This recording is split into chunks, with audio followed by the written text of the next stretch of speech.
ABC Sports Special.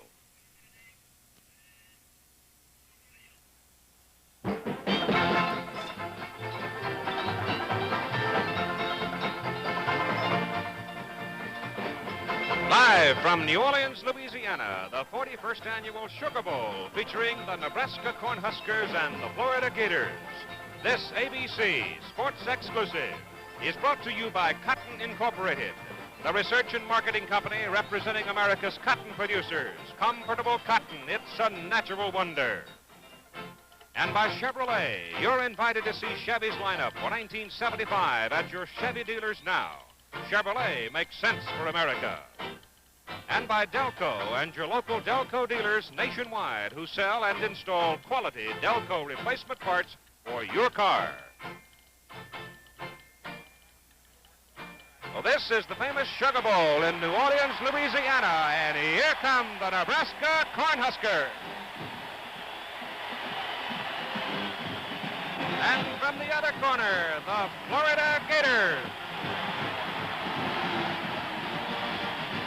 The trophy for the winning team and the lovely Queen Rebecca Causey. You see four important elements that will be combined on this New Year's Eve evening in New Orleans, Louisiana for the 41st Annual Sugar Bowl Football Classic.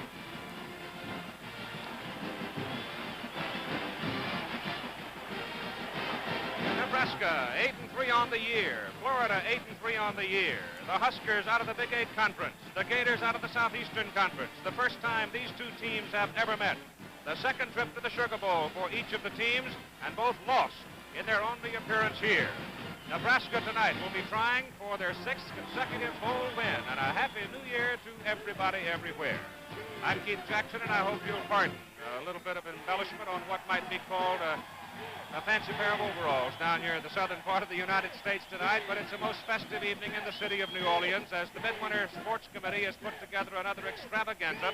Thousands and thousands of people having come down from Nebraska, thousands have come over from Florida, and an awful lot of people who just wanted to come see a great football game have come, including this very dapper young man to my right, the head football coach at the University of Oklahoma. And all you Oklahomans, Nebraskans, and folks down in Arkansas, take just a moment and slap your knee. Here he is, Barry Switzer. I do think we look kind of pretty, don't you, Keith? Larry Lacewell, your assistant head coach, said he thought all members of the staff ought to have those for pre-game dinners on Friday night. Well, they know I don't have this hanging in my closet at home. I had rented this yesterday, and a guy from Godebo, Oklahoma knows that.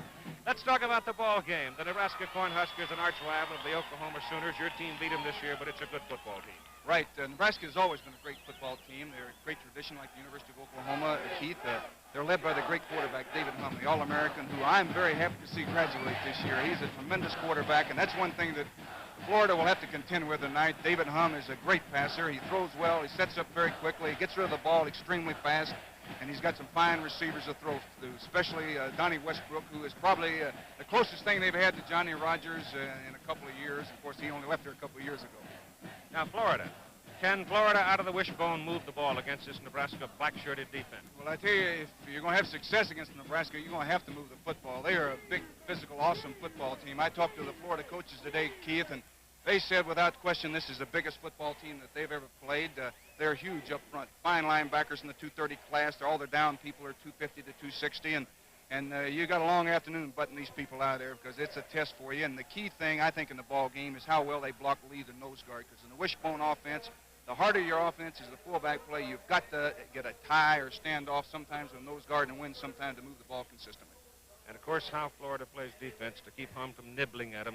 He doesn't get too hungry. He just sits out there and picks you a little bit at a time. Well, first of all, they do a great job with their offense. They're probably one of the finest sophisticated types of offenses in the country. In throwing the football, they use a lot of various formations. They move a lot of people around, and Humm automatics quite a bit during the ball game. We'll have some more from Barry Switzer of Oklahoma later. Right now, let's join the Sea Chanters out of Washington, D.C., and the U.S. Navy Band and our national anthem.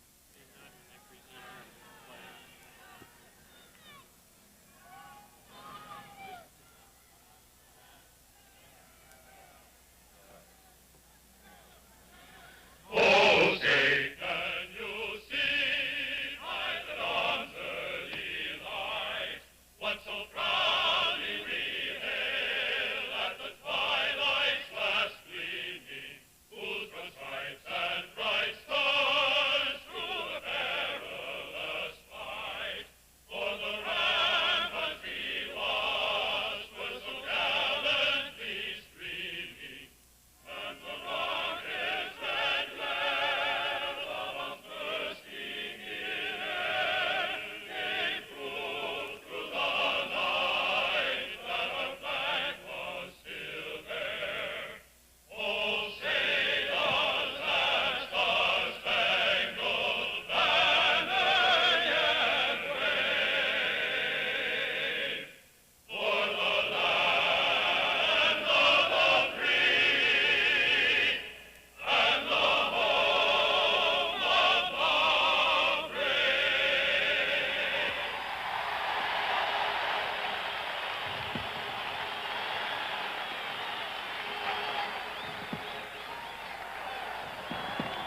Now, ladies and gentlemen, introducing from the University of Nebraska some outstanding seniors who will be playing their final game tonight in the colors of the Big Red.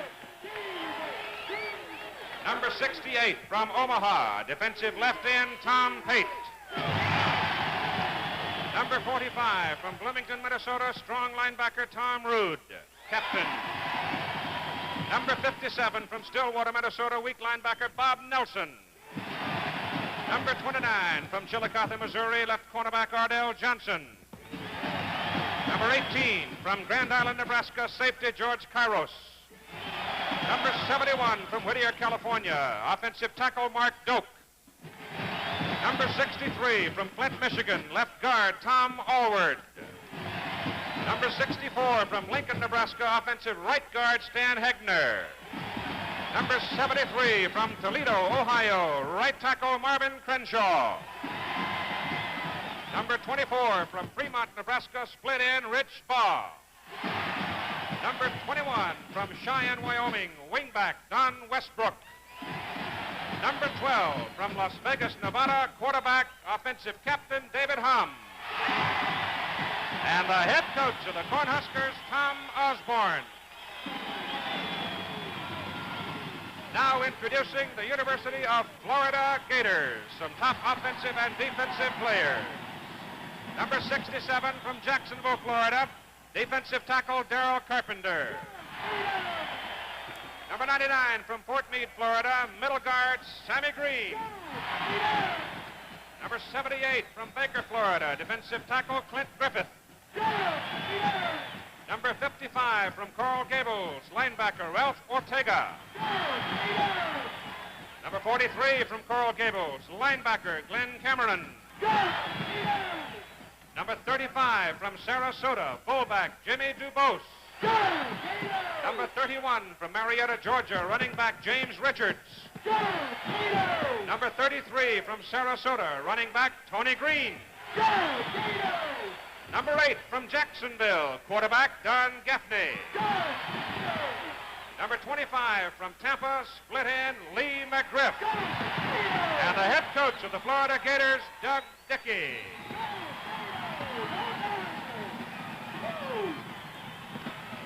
The 41st Sugar Bowl Football Classic in a moment.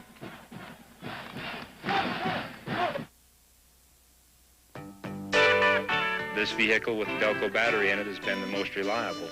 But I've never had one perform like this Delco has. The Delco battery out here where we've got 640 acres, it could be a real problem if you got stuck and it wouldn't start. I think Delco products are marvelous, exceptionally good.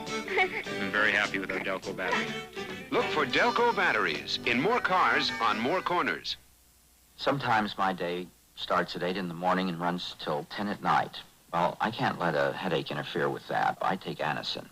It really comes through for me and without any upset. While all three leading pain relievers reach an effective level in your bloodstream in minutes, in the final analysis, only one of them hits and holds the highest level. Anacin. This difference is the extra pain reliever Anacin provides when you have a headache. For me, Anacin is the one that works. Anacin, for a higher level of pain reliever. What can you do to relieve the pain and itching of hemorrhoidal tissues?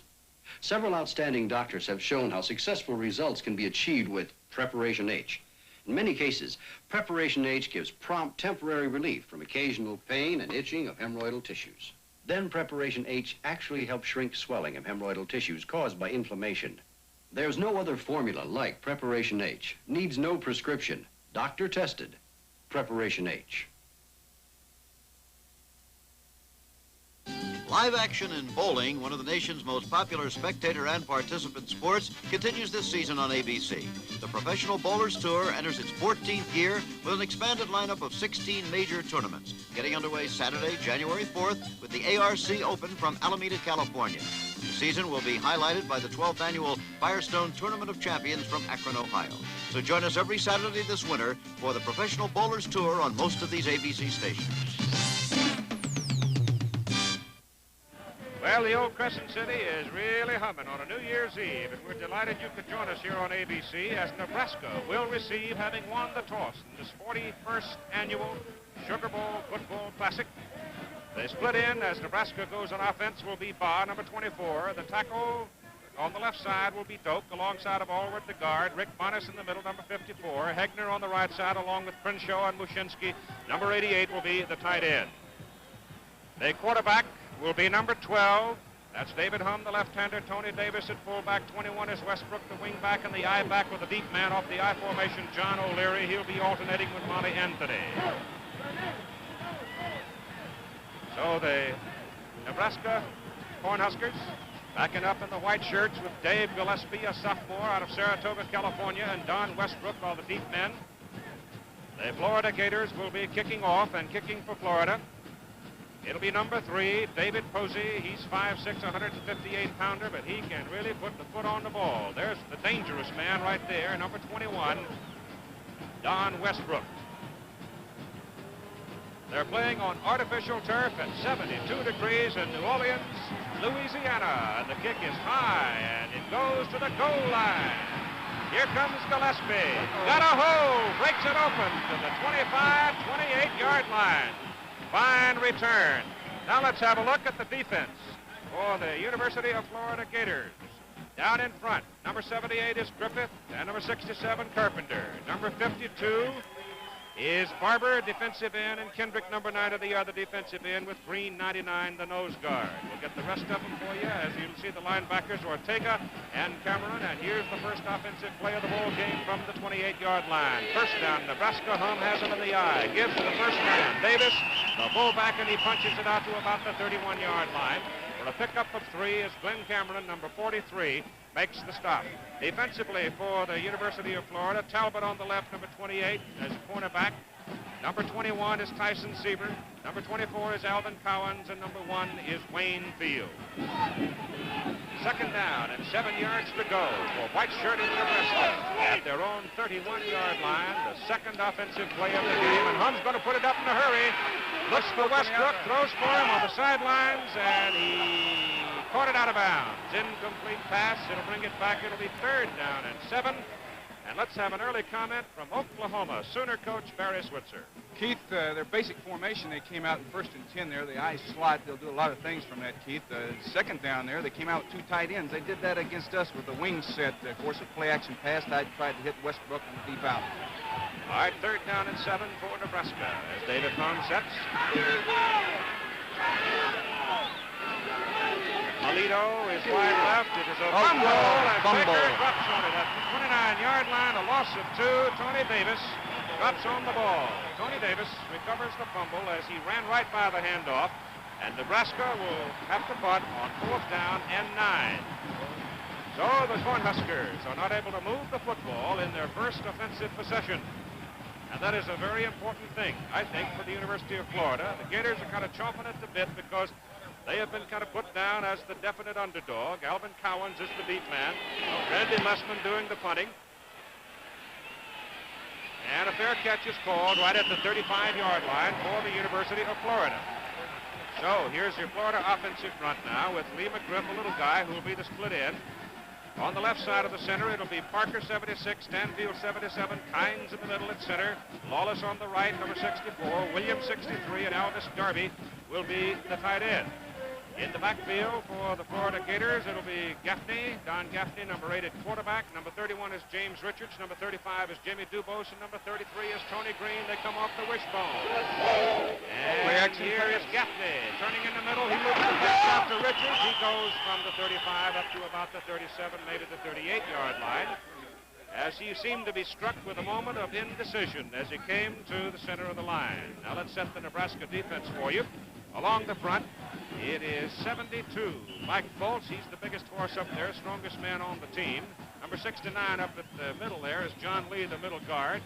Number 91 is Ron Pruitt, defensive tackle. Tom Pate is number 68, and Bob Martin is number 87.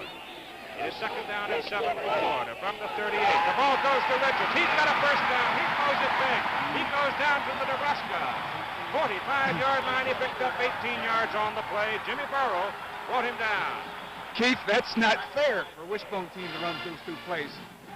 Throw the first play of the ball game, the second to break the wide slot run, to draw the play action pass. He really blew that open, though, and got good blocking on the left side as he was running behind Lawless and Williams, and that's where they like to run him. Those two big guys in the trenches have done a fine job for Florida all year. First down, Gators. Gaffney hands it off in the middle. And the gain is down to about the 40-yard line. John Starkybaum made the stop for Nebraska. The rest of the Cornhusker defense, Tom Rood is the strong linebacker, number 45. And Bob Nelson, number 57, the weak side linebacker. In the secondary, it is number 26, Wonderful Mons Jr.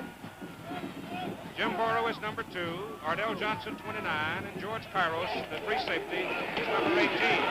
Here goes Richards again, and he slashes down to the Nebraska 36-yard line. On second down and 5, they're looking now at a third down and about 1 to go, and the Gators have come out breathing hard. I bet they're not going to throw this down, Keith. They're going to come right at you. It's a pretty impressive drive of Florida here. They haven't really run the triple option series yet, but they've pecked away at them, and they've got some things going right now, and they'll probably stay with what they're doing. I think they'll be... Gators in blue started on the 35-yard line. Ball goes to Tony Green, number 33.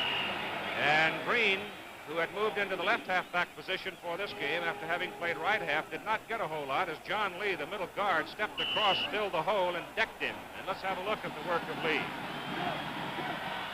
John Lee's the nose guard here, 69. He's got great strength. He's 6'5", but 256, and he's going to be a key for him. You know, here's a play. They run the inside belly to split in. That's an unusual play for a wishbone team right there. It's fourth down and a short yard, and the quarterback Gaffney dives for it, and I think he's got it.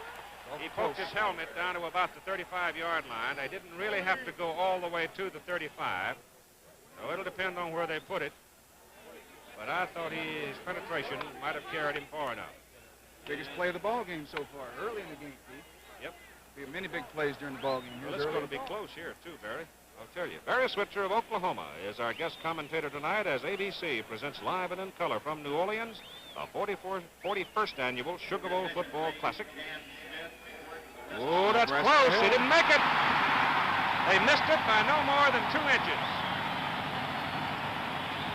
Well, he stuck his head in there, but he wasn't able to move the football. And so, Nebraska stops him and takes over. We have no score, 11-16 to go in the first quarter. I'm wearing the sign of cotton. Look for it when you want to feel comfortable. When you see it on towels, you can count on them to be really soft and thirsty. When you see it on sheets, they'll be fresh and comfortable. On shirts, jeans, jackets, too. Natural cotton makes you comfortable. So when you're looking for comfort, look for the sign of cotton. The more cotton, the better you feel. I'm Walt Garrison. And you know there's times when a guy just can't smoke. And that's when I'm glad I've got Skoal. It's smokeless tobacco. Gives you real tobacco pleasure, but you don't light up. You just take a pinch and put it between your cheek and gum. And it sure feels relaxing in there.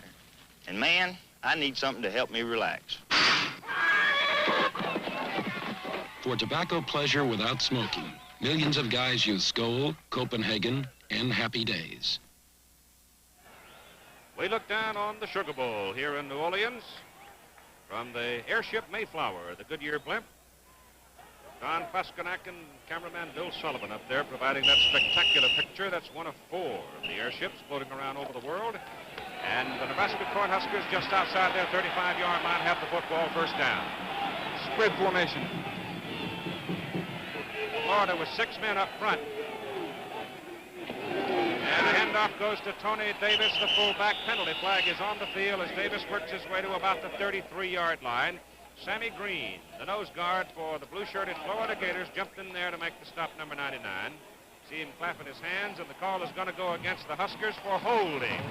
Cal, 15 big ones. Take this moment to introduce the rest of our cast, and they too are splendidly attired on this festive evening in New Orleans. Mr. Don Carlson and Mr. James Lampley, you'll be hearing from them as the evening wears along. Jerry O'Neill is with us, our statistician, and Jerry Klein is our spotter.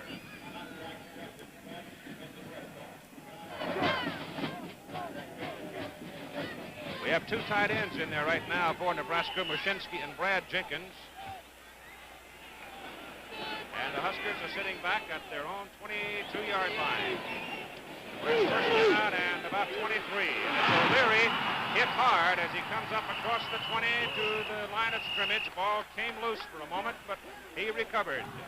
Preston Kendrick, number 90, really laid some leather on him, and some of the numbers on these two teams for the season gives you an idea that certainly both of them are capable of moving the football, but particularly Florida on the ground. Gators have not gone to the pass with the frequency of Nebraska. Chief, I've been impressed with Florida's defensive pursuit so far against the rushing game of Nebraska. Very strong. They're in that 52 now as the ball is popped off to Westbrook.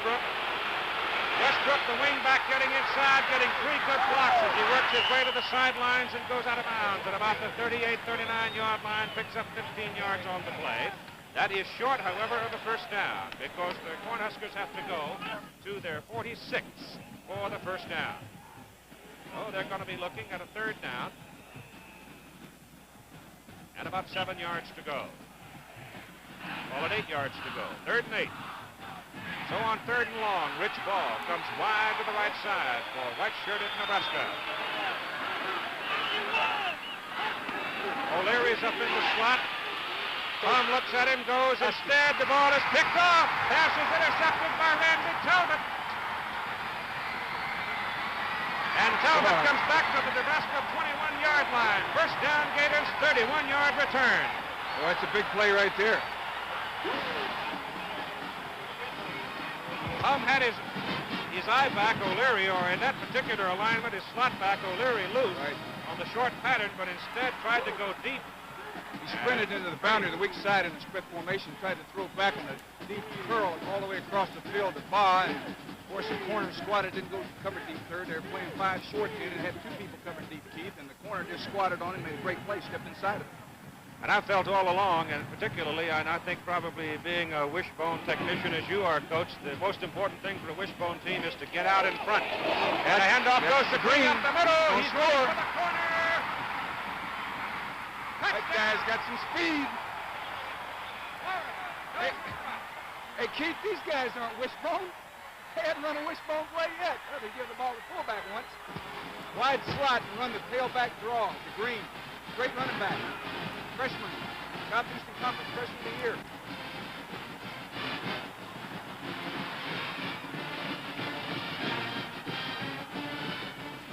Yard gallop by Tony Green, and watch the blocking. Wide slot right here. They just the draw play, drops back, ends the ball with a fullback lead draw play, and Green is a great runner. He's a 4.5 speed.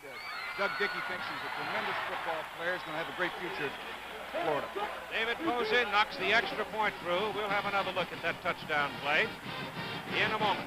Right now, with 9 minutes and 49 seconds to play, the Florida Gators lead 7-0.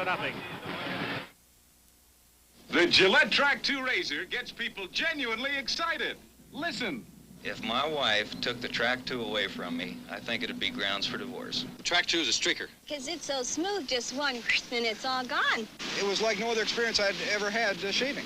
Well, I believe in the Track 2. The first blade cuts it. The second blade cuts it even lower. It's a tremendous idea. I never would have thought of it. The Gillette Track 2 shaving system, the closest thing to a perfect shave. This is Don Rickles. Open this door. This yo-yo's gonna wish he was still the mail boy. Listen, pal, your right guard antiperspirant is wrecking my act. Everyone knows I make a living insulting people. I make them sweat. But this hockey puck helps keep them dry with his right guard. With his super dry anti-stain formula. Right guard protects people from me. Open up, you dummy. I bet he sits there all day with his right guard going, "Sst, sst."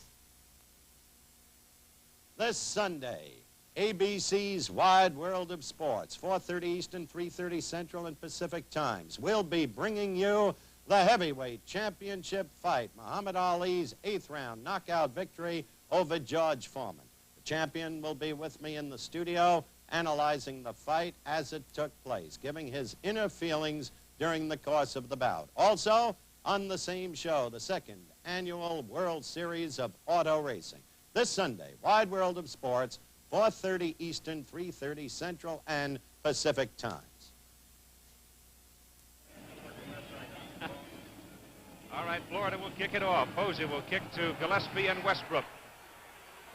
The kick is short, bounces over the head of Gillespie, wiggles into the end zone, and Nebraska will have it first down at their own 20-yard line. And now let's have a look at that touchdown run by Green.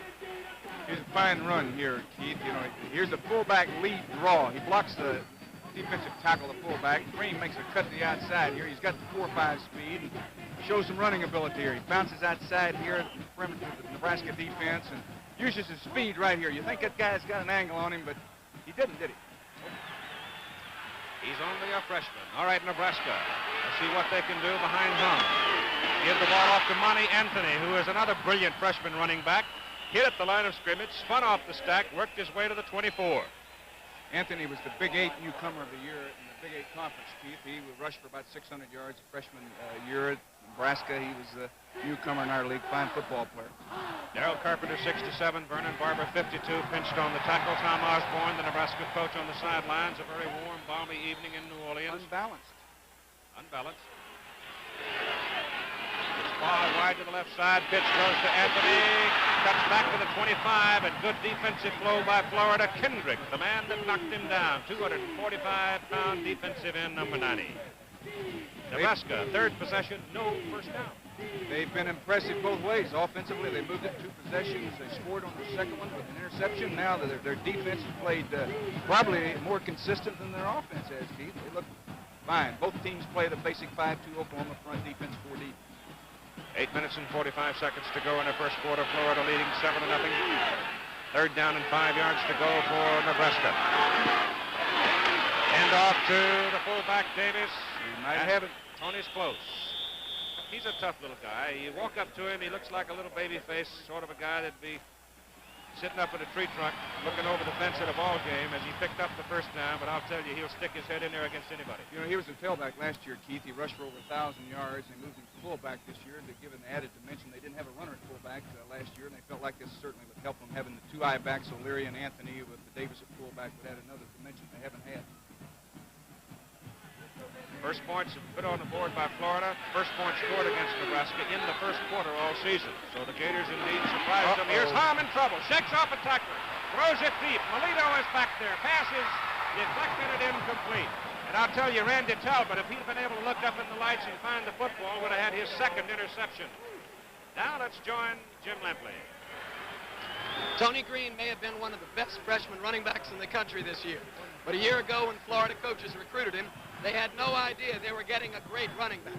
He played high school ball at Sarasota, Florida, in an offense that was all passing. And he only carried the ball about 4 or 5 times a game.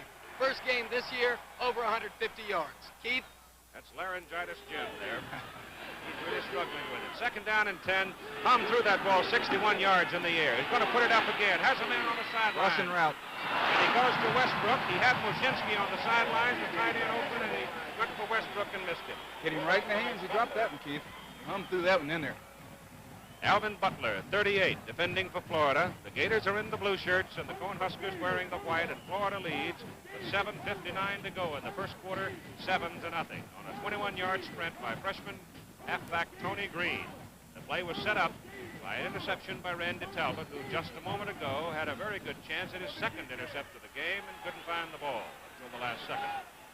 All right, it's third down and 10 for Nebraska. Ball comes wide to the right. And the pass to the sidelines. Did he drop that one? Couldn't tell. No. Incomplete pass. Apparently didn't hold it or else caught it out of bounds. So Nebraska will have to punt it. Hum is 1 for 6 for 16 yards in the ball game so far, and the folks in Florida who made the trip to New Orleans love it. I imagine several 100,000 or a million Florida fans over this country like it as well. All right. Dropping back is Alvin Cowens, number 24. Randy Lessman, number 39, a sophomore out of Sioux City, Iowa, will do the punting for Nebraska. Gets a lot of heat, gets his kick away. Cowens going to bring it up. Call fair catch. 34-yard punt. That's below his average of 39 plus. 36-yard line. Florida has it. First down. Gators lead Nebraska 7-0. Oh, hi, America. Hi. Hey, we were just going to make a commercial for you. Oh, really? About what? About your favorite mid-sized car, Chevelle. Hey, what are all those gas cans? Ah, That's how much less gas you could need to go 50,000 miles with a 75 Chevelle V8 than you needed with a 74. Come on. Yep. EPA urban mileage test results, which emphasize stop-and-go city-type driving, show a 75 Chevelle V8 got 28% better gas mileage than a 74. 28%? And GM proving ground tests of suburban-type driving showed a 22% increase. So even using the more conservative figure, that could amount to a gas savings of 801 gallons for 50,000 miles, or about 4 years average use. That's really amazing. You said 801 gallons? That's very good. 801 gallons. 801 gallons. It'll be interesting now to see what defensive changes Nebraska might make against Florida, since the Gators have come out with some surprising moves out of the wishbone formation. Gaffney is the quarterback. Dubose, number 35, is in there. So is Richards. Richards, big boy. He's stronger and bigger than he really would appear. And, of course, Green out of the wishbone with McGriff split wide to the left side. Gaffney keeps the ball coming around on the option. Going to turn it in and took a wallop, didn't he? Oh, he took a hit from George Kairos, the free safety for the Cornhuskers. I tell you what they're going to do, Keith. They're going to go to McGriff in a hurry with that safety supporting like that. I talked to them earlier today, and they said that they'll be quick to go to the pass, and I'm sure that they're going to come back in a few minutes with the poster out trying to beat that safety supporting inside out. Well, in the first place, Kairos is not that tall. He's only 5'9". And if he is coming up, he's leaving a hole back there somewhere, isn't he? That's right. They got double flank off to the right side, give it inside to Tony Green. And Green going from the 36 out to the 39 for about 3 yards before Tom Pate, 68, and Ron Pruitt, 91, make the stop for Nebraska. Right. Now about the Nebraska defense, sitting in the same formation as we take a look at Rude. Here's the basic play of the wishbone offense here, Keith. The linebacker going to the outside is trying to take the quarterback in this case, and we have a fine block for the freshman halfback Green right there. Fine block. The quarterback then turns up outside that block. Gaffney's going up. He's going deep down the middle. The pass is complete to the tight end, Darby. He caught it right in between two Cornhuskers, and it's a first down for Florida at the Nebraska 29-yard line, a gain of 32 yards on the play. So Darby, the tight end, makes a great grab, and Gaffney put it on the money. I thought Gaffney couldn't throw, Keith. He pretty good, much better than that, will he? He was right in between Burrow and Kairos. Darby is 6'6", 219. Burrow is 6-footer and Kairos 5'9". They try the middle with Dubose, number 35, the fullback, carrying it. Didn't get a whole lot, 2 yards out of the play. And so Florida continues to move the football. You're talking about Kairos not being a very large player. You know, Lee McGriff, the split receiver. Practicing on the sidelines. That's the first time I've seen that, where they've got a little screen down there. Yeah. Just hammering the ball into the screen. Soccer style. He'll wear that out for the gays over here. With a hole in it. All right, it's second down, 8 yards to go. The pitch to Richards on a sweep. Good defensive flow this time as Pruitt and Pate went with the play, and they got Richards after a yard. They're running plays I've never seen in Wishbone. They run a quick pitch to the split end, pull the tackle in, Keith. Well, it's obviously got Tom Osborne and his folks stirring around on the sidelines, too. They run a kind of wide-open Wishbone here. We've got 5 minutes and 25 seconds to play in the first quarter. The football is sitting at the 27-yard line. I'm going to call it third down and a short 8. As number 8, Don Gaffney, the Florida quarterback, sets him. He's back to throw as Allstate. Oh, he gets in trouble now, and down he goes. John Lee, number 61, fought through and got his man with help from Pate, number 68. Pate pitched in, and Lee came from the other side. He lost 4 yards. It'll be fourth down. Get to see the Gab kick at something else besides the net here.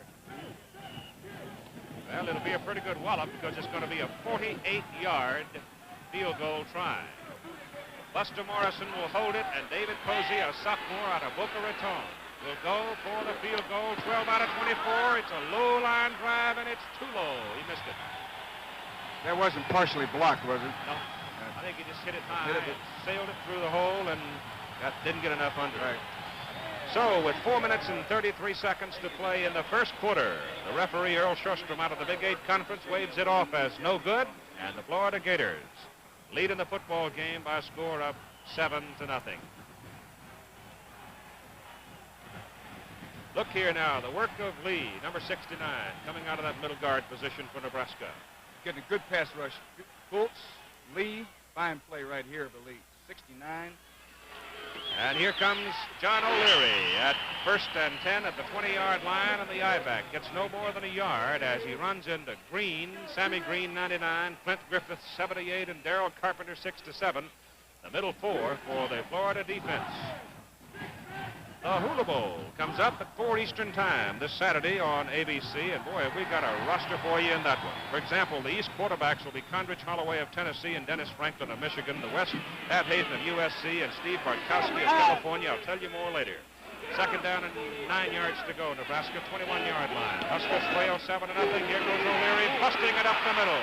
He's at the 30, 31-yard line. 1st down, Cornhuskers. Wayne Fields brings him down, a junior out of Gainesville. And the guards, Allward, Hegner, and the middleman, Bonus, the center, helped him get loose for the 10-yard pickup. They're going to have some success in the running game, Keith, here to help their passing game complement it. That's the best run they've had on offense. O'Leary's in the ball game, Anthony out now.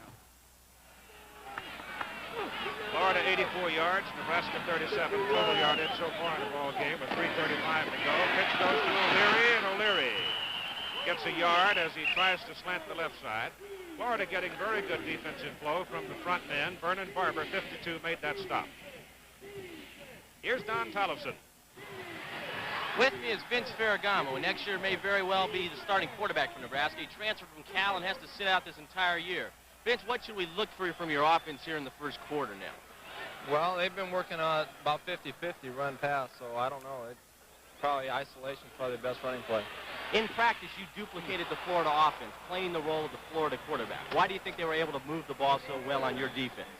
Well, I guess they have to, have a little chance to loosen up a little bit. They're a little bit tight right now, and they just got lucky on a couple plays, that's all. Best of luck to you next year, Vince. Thank you. Keith? Thank you, Don. Vince Ferragamo transferred to Nebraska from California. He is not eligible to play. We're not talking with a man who's involved in the game tonight, except from the standpoint of interest. He will, however, be eligible and go into spring practice and very likely could be the starting quarterback for Nebraska next year. He's a good one. 3rd down and 8 yards to go for the Cornhuskers. The ball is at just outside the 31. Hum has missed 5 straight passes now. David's got it in the air again, throws, and the pass is incomplete. Pass intended for Chuck Melito, number 89. He had to come back for it, and it was too low. So now David Hum is 1 for 8, 16 yards so far in the first quarter, 2:54 to play. I think that was an automatic then, Keith. You might have noticed that Hum took a little longer at the line of scrimmage then. I think he audibled, and I think even if he had caught the pass, it would not have been enough for a first down. It came up a little short. Alvin Cowan's 24, 180-pound sophomore out of Alexandria, Virginia. Deep wearing the blue shirt for the Florida Gators. The man to do the punting is Randy Lessman for Nebraska. Gets it all. Oh, that's a good one. Going to hang it up there and float it a little bit. Here comes Cowens up on one knee at the 30-yard line. That's a 37-yard punt, a little closer to his average. And back downfield, we have a penalty flag. Flag thrown back around the 35-yard line. And they're coming back.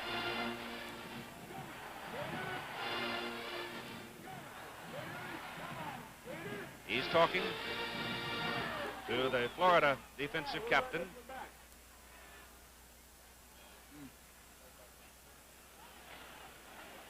Number 55 is Ortega. Make him punt it again. The referee is Earl Shostrom. The umpire is Harvey Hardy. The head linesman Wendell Winkler. The field judge Joe Delaney. The line judge Doug Mosley. The back judge is Artie Falk, and the clock operator is D.L. Claiborne. And they want another shot at it, thinking perhaps they might get a run back as Nebraska draws a 5-yard procedure call. Snap is on the money. Lessman's kick is not too long. Cowens nailed at the 34. Goodness sakes alive, did he take a whop. They had the return on then, Keith. The last 3 punts, there's been a pressure situation. They tried to block him, and they had the return on that time. They only rushed 5 people, made him punt on the rhythm, and tried to set the wall up in front of the Nebraska bench. But he kicked the ball this side of the field. Fine tackle. Rich Duda, the man who hit him. 37 yards on the punt. Watch Duda, number 50, come in here. Well, that's some stick right there. Did a good job of just holding on the ball. That's right. All right, it's at the 34-yard line for Florida. First down. Gaffney is your quarterback. On the option down the line, delivers it outside. And it is Larry Brinson, number 39, a 206-pound sophomore out of Miami, carrying the ball. Brinson has started some of the games this season, in fact, most of the games, but has had a leg injury.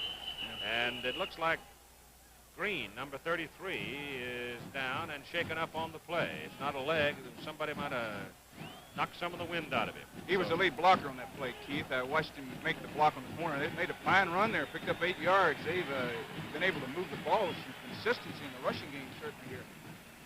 So Tony Green will come out and get pumped up. It'll be second down and a long 2 for Florida, with the football sitting out just short of the 42-yard line.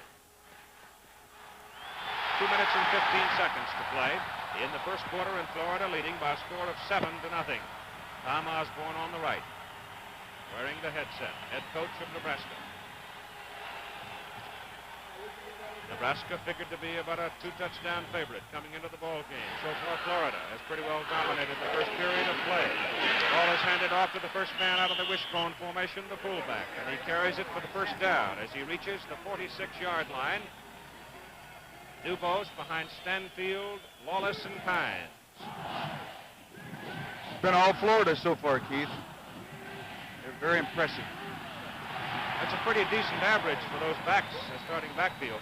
That'll make a bunch of first downs right there. Yes, sir. First down, Florida Gators at their own 46-yard line, and we have 1:40 to play in the first quarter as Gaffney gives the ball inside again. I thought that ball might have been almost loose as the play went into the line, but Bob Martin and Mike Bolts were right there to jump on the ball carrier, and Dubose apparently had a pretty good grip on it. Florida's had their problems with fumbles over the year, covering about half of them. But when you're running out of the wishbone and out of the veer and some of these formations where the ball is moved at the last second, fumbles are not terribly unusual like that, for example, as the quarterback Gaffney held on until the very last second and then delivered the ball outside to Brinson, and Brinson is down to the Nebraska. He may be inside the 45. Gain of about 8 yards on the play. It'll be close to a first down. Let's have a look at Tom Rood, 45. Right here, Rood makes a fine play on the boundary here. Kairos, 18, supported inside out and hit the quarterback. He made a fine pitch. The halfback made a good run up the boundary, but Rood had to stop him here and makes a fine tackle. Pursues all the way to the boundary. They're giving too much yardage, though. When Rood's got to come across the field and make a play that deep down the boundary, they're getting too much. They got to stop that. And they did get a first down out of it. The ball is at the Nebraska 44-yard line as David Hum frets on the sideline. Here's Gaffney. In trouble. Oh, steps out of it. Now he goes down. Pruitt, 91. Got him. And save, you take away Pruitt, and Gaffney might have run for most of the night. Pruitt got him by the leg. Back at the 48-yard line. That's a loss of 4, maybe 5, closer to 5. Let's call it second down, 15.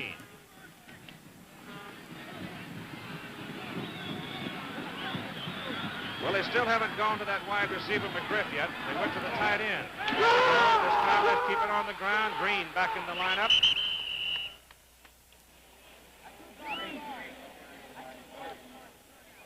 He advances the ball down to the 46-yard line.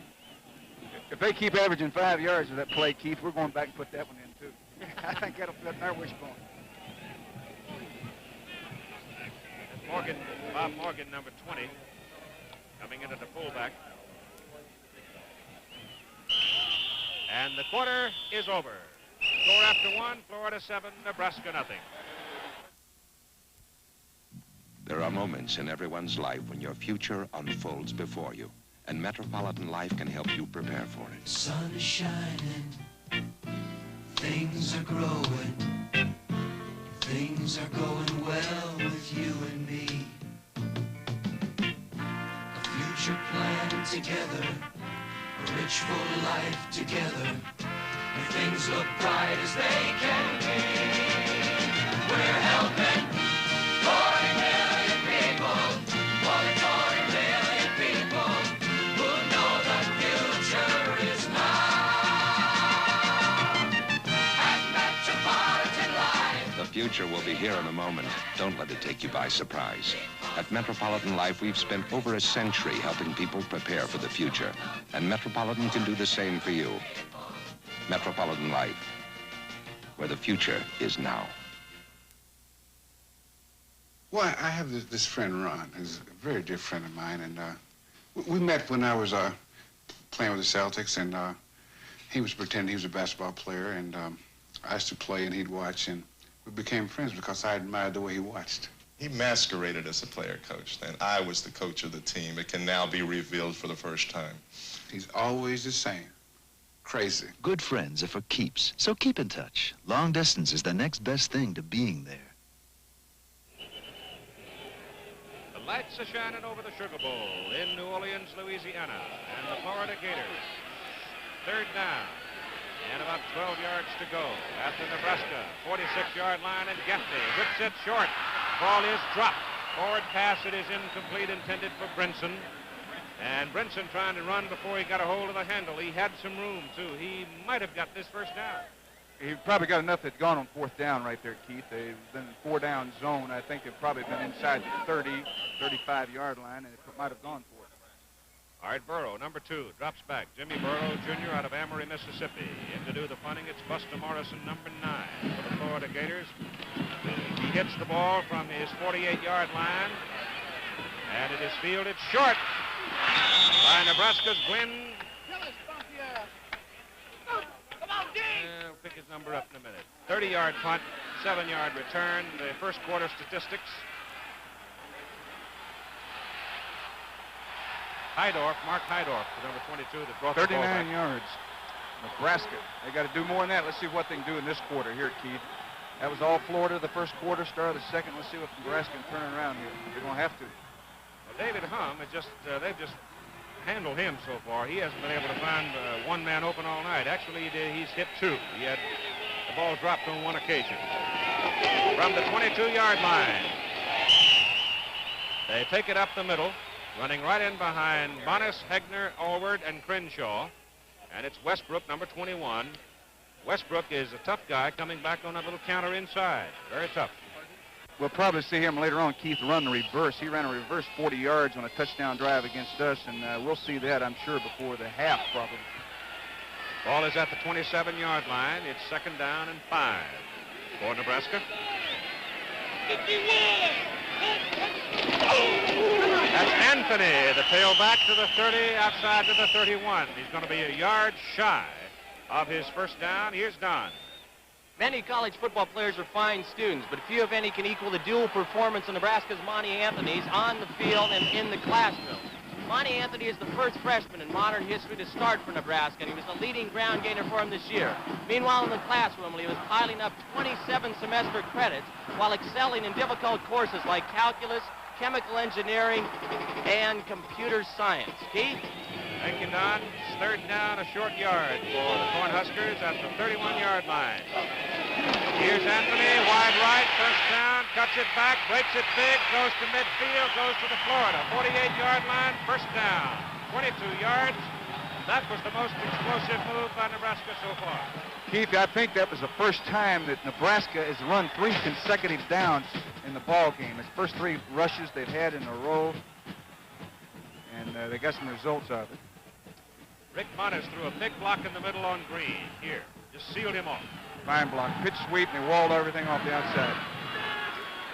First down, Cornhuskers, Florida 48-yard line. Florida leading 7-0, just starting the second quarter of play. Hung back to throw. Looks for Westbrook, throws short, it's intercepted! Intercepted by Kendrick, the defensive end.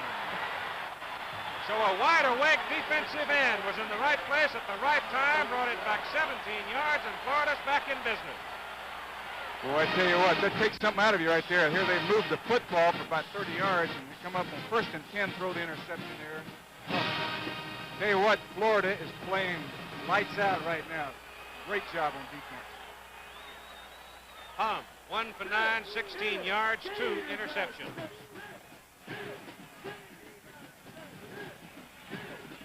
Great field position. They'll take this. Got a chance to 4-down zone here. Come at them 4 times. Just don't throw. First down, Florida. Nebraska 33-yard line. Gaffney gives the ball to Green. Skips into the middle of the 30-yard line. 3-yard pickup. John Lee, 69, principal tackler for Nebraska. 12:47 to go in the first half, and Florida leading 7-0. Doug Dickey moved back to his alma mater from a very successful tenure at the University of Tennessee. Second down and 7 for the Gators. It's Tony Green, fumbles the football. Nebraska's got it.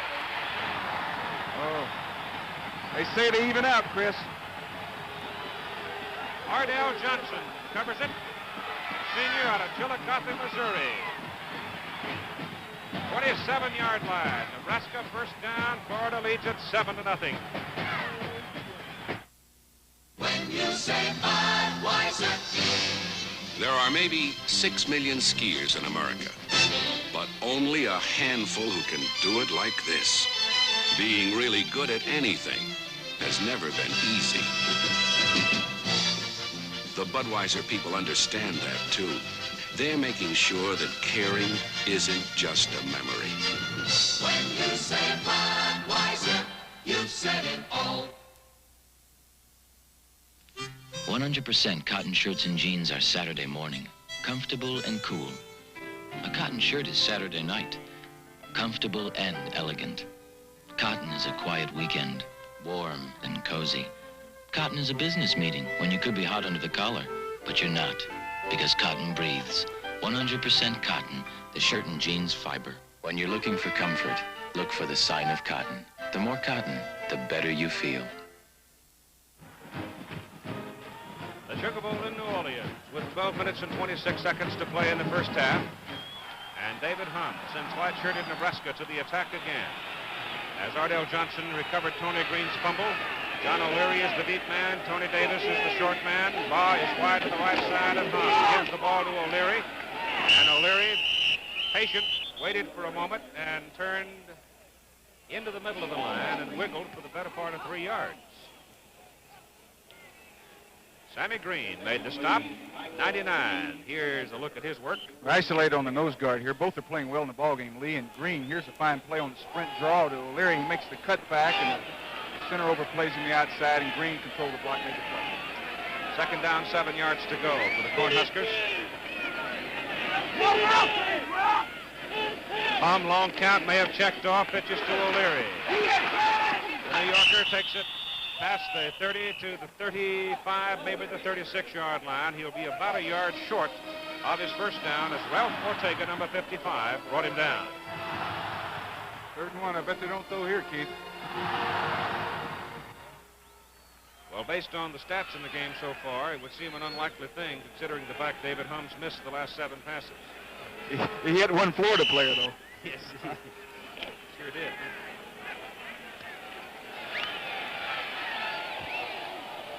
Art Westbrook coming into the slot on the left side.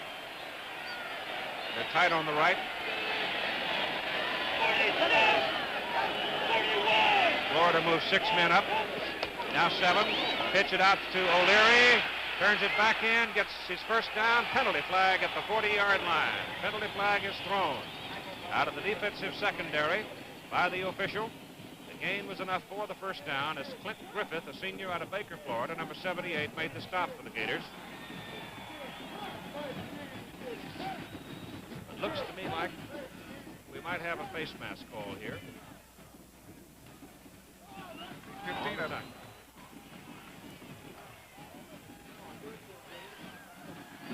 You know, Barry, I sort of like the rule the pros have in this. If it's an unintentional, it's less painful. Right, that's, of course, a discretion call of officials. You know, that can, depends on who they call it on, us or our opponent. Keith, well, I like that. Well, it's the thing that sticks out there. It's very easily, if you're grabbing for somebody, to get a finger or a hand hooked in it. That's right. But it's automatic in college football. And, of course, the great worry is injury. Nobody wants to see a young man get hurt about that neck or head. It's first down. Nebraska at the 45-yard line of Florida. And the Huskers trying to get something going. Counted inside to Westbrook. Oh! He fumbles the football, and Florida recovers it. Just when it looked like Nebraska was going to blow it down the field, Westbrook hit hard, coughed it up, and Wayne Fields recovers for Florida. There he is, number 1. Here's a look at the linebacker, 43, Cameron, who knocks the ball loose. He makes a fine play. They run the reverse. He starts one way with the flow and has to go back, comes off that block and makes the tackle, and there goes the ball. It was a fumble, and of course, it's a big play for Florida. It looked like Nebraska might be moving to take that one in, Keith. Just when the Cornhuskers were getting it together, they cough it up, and Florida has it. First down at their own 28-yard line. Gators leading 7-0. And Gaffney gives the ball to Dubose, the fullback, out of the wishbone, slants it up to the 34-yard line for close to 6 yards on the play. 11:09 to go in the first half. Starkebaum and Pate make the stop. Nebraska's turned it over 3 times now. They're making too much on 1st and 10. Second down, long 4. Here's a sweep with Tony Green, number 33. Runs out of the grasp of Starkebaum. Pate put him away out near the 38-yard line. Going to be a little bit short of his first down.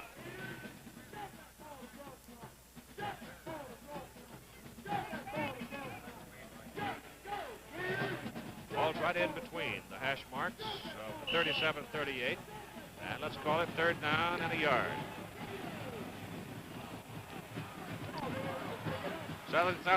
Southeastern Conference in the Rose Bowl, in the bowl games on the road have done very well as Gaffney, the quarterback, turns it inside and gets his first down as he reaches the 42 before Tom Pate makes another tackle for the Cornhuskers. Gaffney, when he does get outside and is able to make his cut and get in there and make the turn, he's a pretty tough runner. Keith, he's got pretty good quickness. He's only rushed for 188 yards this year after losses in a wishbone. That's not much yards for a wishbone quarterback, but he's got the quickness and speed that you want to look for in that position, this offense. Ball is at the 42-yard line. First down, Florida. And it's Richards, number 31. James Richards, a 214-pound junior out of Marietta, Georgia, punching for 2. Tom Pate again makes the stop for Nebraska. They've probably run that play more than any play this evening, Keith. That's a lead draw play. Fullback leading the halfback on the draw of the broken formation. 9.5 minutes to go in the first half now.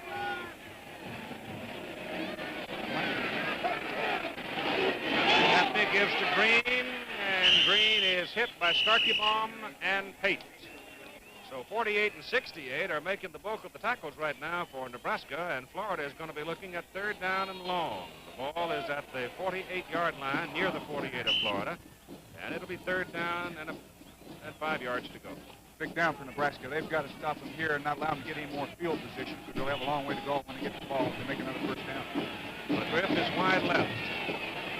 Gaffney puts it in the air. The ball is slapped backwards, and it's an incomplete forward pass, and he was going for McGriff that time. That was high enough in the air. Pruitt had a time to think about dropping that one, Keith. It would have been something if he'd asked you that.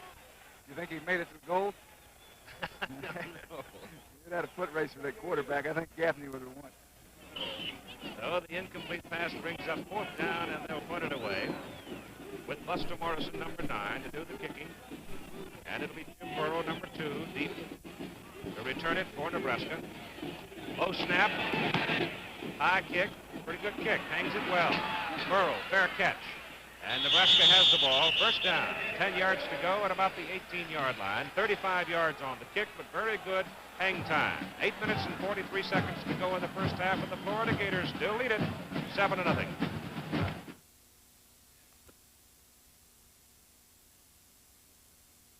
18-yard line, a little bit closer to the 18 than the 17. They trail 7-0 with 8:43 to go in the first half, and Hum pitches to Anthony on a sweep. Gets it inside. He's out close to the 25-yard line. Glenn Cameron, 43 on the stop for Florida. The two guys that made that play work were Crenshaw, 73, and Hegner, 64 on the right side of the offensive line. The sweep's been the best play for Nebraska so far, Keith. They've run it to the tight end and to the slot. It was the slot side that time. And Westbrook went the wrong way. Hum had to call him over the other side, or they would have been in trouble because he's the key blocker on the sweep. 2nd down and 2. Huskers trailing, trying to get it going. Hum gives to Davis. Davis in the middle. Goes out to about the 28, should have a first down. Here's Don Tollefson.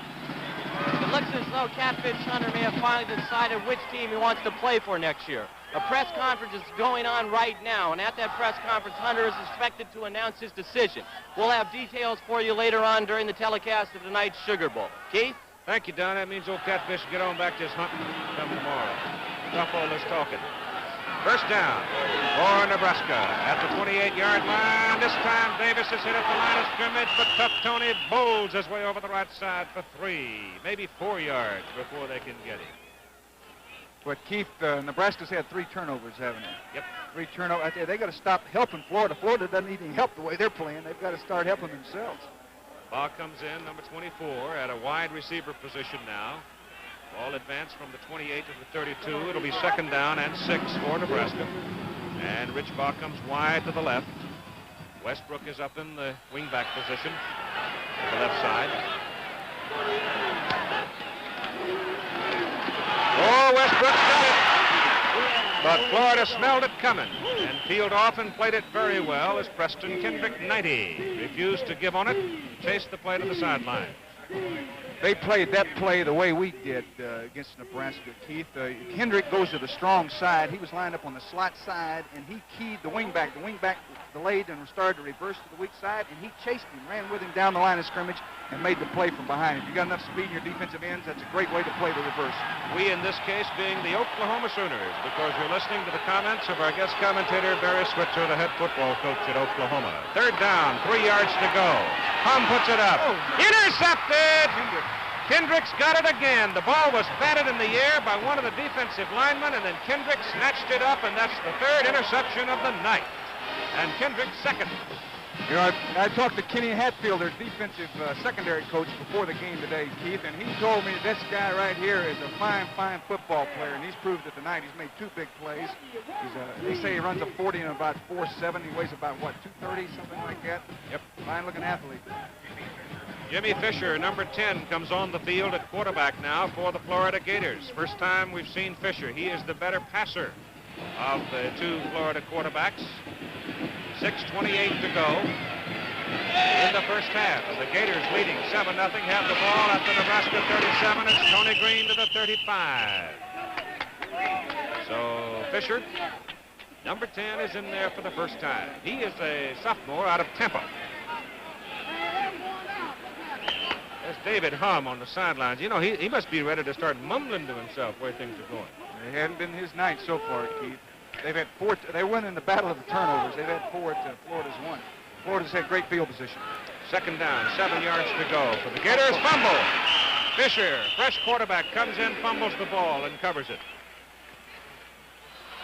There's Kendrick. Well, you know, Hum hasn't had any success throwing the ball tonight, but he's had some bad things happen to him. They've pressured him pretty good, and they've had 2 balls deflected, batted up in the air that caused 2 interceptions here. And I know he's sitting close to the line of scrimmage, and they're just getting too many people close to him to make him throw poorly right now. Got to get deeper or protect better. The fumble by Fisher makes it 3rd down and 10. Fisher in trouble. Down he goes. It was a great pass rush by Tom Pate, number 68, and number 72, Mike Fultz. You know, Nebraska is playing good defense, Keith. They've had the great pressure put on them. They've had bad field position, and they've played extremely well and forced them to punt into this field position. But their offense has been so inconsistent with the turnovers that just haven't given themselves a chance. They've got to quit that or they can't make it. Burrow, number 2, is deep now for Nebraska. And Buster Morrison, number 9, will do the punting. Snap is on the money, and no rush at all. He kicks it high in the air, angles it for the corner. If he gets the right kind of a bounce, it bounces back into the field of play and bounces dead, and he's put down at the Nebraska 9-yard line, 34-yard punt. We have 4:41 to go in the first half, and Florida still leads Nebraska 7-0. 1956. Hundreds of grooves are cut right into airport runways. Grooves to help channel away water and improve traction on wet surfaces. 1966. To help prevent water from building up under automobile tires, grooves are cut into freeways. Because the less water under your tires, the more traction you get. And now Goodyear introduces the new polysteel radial, Bigfoot, with 8 wide grooves specially designed to help improve traction in the rain. 8 wide grooves that help prevent water from building up between the road and the tire by helping to channel it away. Bigfoot with double steel belts and a high traction rubber that really grips on roads wet or dry.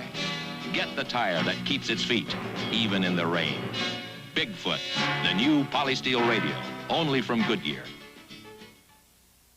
The football has been placed right on the 10-yard line, where Nebraska, again, with very poor field position, will try to get something going. 4:41 to go in the first half, and Florida leading 7-0.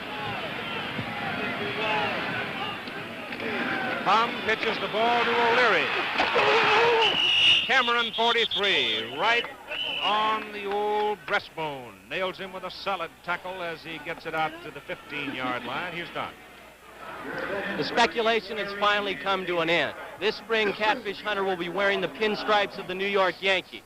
Hunter, who played such a key role in those Oakland World Championships, signed a 5-year contract with the Yankees. He'll earn a reported $3.7 million.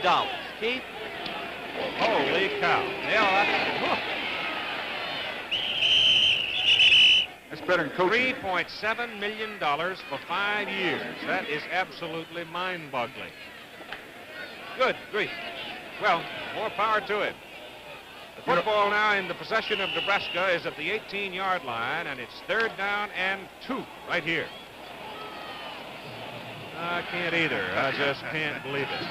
But I guess if anybody around a game of baseball ought to have it, Catfish would be the man, because he probably means instant success for the Yankees. We'll see. 3rd down, 2. It's O'Leary. Got the first down to the 23-yard line. Howard, 24, grabbed him by the feet. Gary Higgs, the fullback, came into that hole first, knocked it open for O'Leary to get through. That's been their best play, the pitch sweep to the slot of the tight end. I believe they're automaticing quite a bit to that play, Keith. They did in our ball game, too. And Tom does a lot at the line of scrimmage. You know, Florida's field position has been great this half. They've had the ball at the 33 and the 37 in this quarter, but they didn't score. They come back to haunt them, too, before the game's over. First down, Nebraska. At the 23-yard line, it's O'Leary cutting outside. Runs over one man, and finally he is tracked down by Alvin Butler. And he's all the way out to the 33-yard line, close to a first down. Crenshaw, name Marvin. Penalty flag on the field. Watch him, 73. 73. Base block, he goes low to scramble him here, and O'Leary does a fine job of bouncing outside. He was going to run the isolation off a counter play, off tackle, but he bounced outside the containment and made a fine run. Got a penalty. In the meantime, that penalty flag thrown back there at the... He indicated holding, didn't he? I missed it, Keith. Must be. Offsetting penalties. 1st and 10. So it'll come back for a second. It nullifies a fine 10-yard effort by O'Leary. So it's offsetting penalties. And the ball is still at the 23, 1st down and 10. With 3 minutes and 28 seconds to play in the first half. Tom flips it inside to Westbrook. And Westbrook struggles and gets to... I tell you, that play would just scare me to death. Right. They've already threw 2 interceptions, 5 yards of the line of scrimmage, and they want to run the Utah pass. Oh, does that make you nervous? He throws it right into a crowd. Of course, when it works, but there's a lot of folks in there reaching and grabbing for that ball, aren't there? Of course, he could have gone 80 yards for a touchdown, too. Been a great play and great call. I tell you what, we better not call that one. Phew. That goes back to Jack Curtis, doesn't it? Cactus Jack, wasn't he the guy that came up with that? A bunch of guys a long time ago had that one. 2:52 to go. It's 2nd down and 10. No gain on that. As Higgs, the fullback, tries to cut it back over the left guard and gets to the 25, maybe the 26. You think Davis is hurt, the reason he's not playing fullback, Tony Davis? I'll tell you, I saw this. I've seen Nebraska twice during the regular season, and this big fella Higgs, 206-pound sophomore out of Toledo, the times I've seen him, he's been a rather impressive athlete. I don't believe he played in our ball game. We got Davis all day. Call it the 25-yard line. Make it 3rd down and 8 yards to go for Nebraska as Hum takes it. He delivers it to Bob. Bob on a sweep coming around from the other side of the field. It's belted at the 33-yard line, maybe short of that. If he's at the 33, he's got a first down. But it's going to be close enough, I suspect, that the change will have to come all the way across the field. 2 minutes and 1 second to play in the first half of the 41st Annual Sugar Bowl Football Classic here in New Orleans. I tell you, that's what makes coaching nervous right there. A heck of a business, Keith. When you move that football around, they're going to run it over there and measure for a first down now. Don't touch it. Don't touch it. They've been moving it around. Ball boy ran over it, gave him a new ball. Time is called by Florida. Nope. And it is not. Did Florida call time? He indicated. Yep. So time is taken here as the Nebraska Cornhuskers are about a foot short of their first down with 2:01 to go in the first half. So, a crowd sitting in the Sugar Bowl surprised as Florida continues to lead 7-0. America. Merrill Lynch is bullish on America. We believe America's economy has the strength to endure hard times and come back even stronger. Investments for a changing economy. Regular news on conventional and unconventional investments for today's economy. Call for your free copy. Merrill Lynch is bullish on America. Well, I've owned 3 cars with Delco products in them, and what I'm looking for is quality. The Delco name really stands for quality. Delco speaks for itself. I don't think there's any other battery but the Delco. I would never buy any other battery but Delco. I said, well, put a Delco in it. By all means, put a Delco in it. That's the one thing that we agree on. Yeah, Delco right. batteries. Look for Delco batteries in more cars on more corners. 4th down and maybe a little more than a foot to go. Nebraska's going to get rid of the ball as Lessman comes in to punt. And Cowens goes deep for Florida.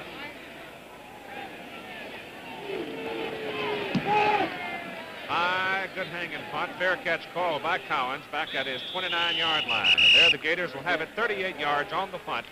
Randy had a little bit of trailing wind that time that helped him some, and so here come the Gators now with 1 minute and 54 seconds to play in the first half. First down at their own 29. And Gaffney comes back at quarterback for Florida. I have the feeling, Barry, that Doug Dickey might have just put Fisher in on that last series to warm him up a little bit, get a taste of it in case he had to go to him later. I think they're going to try to score here, throw the ball in reverse. You can hear a lot of popping and cracking as Green goes from the 29 out to about the 34 for 5 yards on the play. And he got out of bounds to stop the clock at 1:47 to go in the first half. Of course, Nebraska will be laying off here, Keith, but I would think they'll take a shot at this. Try the deep route, streak route, fly route here, post something, 2 wide outs. They're using a flanker set to bring in a halfback over 2 wide outs to the field. Richards, the wise man, they go back into the middle to Green, and boy, I tell you, there was a solid hit as Green tried to cut it back over the left guard. And number 91, Ron Pruitt from Compton, California, really popped him. John McKay, the head coach of the Southern California Trojans, and O.J. Simpson will be joining me at the Hula Bowl on Saturday at 4 Eastern Time on ABC's Wide World of Sports over most of these ABC stations. Gaffney gets it off. Pass is complete to McGriff, the little speedster. He goes back the other way and takes it to the 31-yard line. If he'd have stayed on his feet and taken it out of bounds, he'd have stopped the clock and picked up a little more yardage. He gained 35 on that one. You know, this guy's only 5'9" here, Keith, and was a walk-on in Florida, and he leads the Southeastern Conference with 36 receptions. A wishbone receiver leads the Southeastern Conference in pass receiving. Fine run catch by him here. Puts it 3-point range, Keith. It's Green poking it in the middle from the 31 to the 28, maybe the 27, and it's Dubose, it was, carrying the ball. Fullback, and I'm looking to see Florida with 2 more timeouts remaining. Nebraska with all 3 of theirs remaining.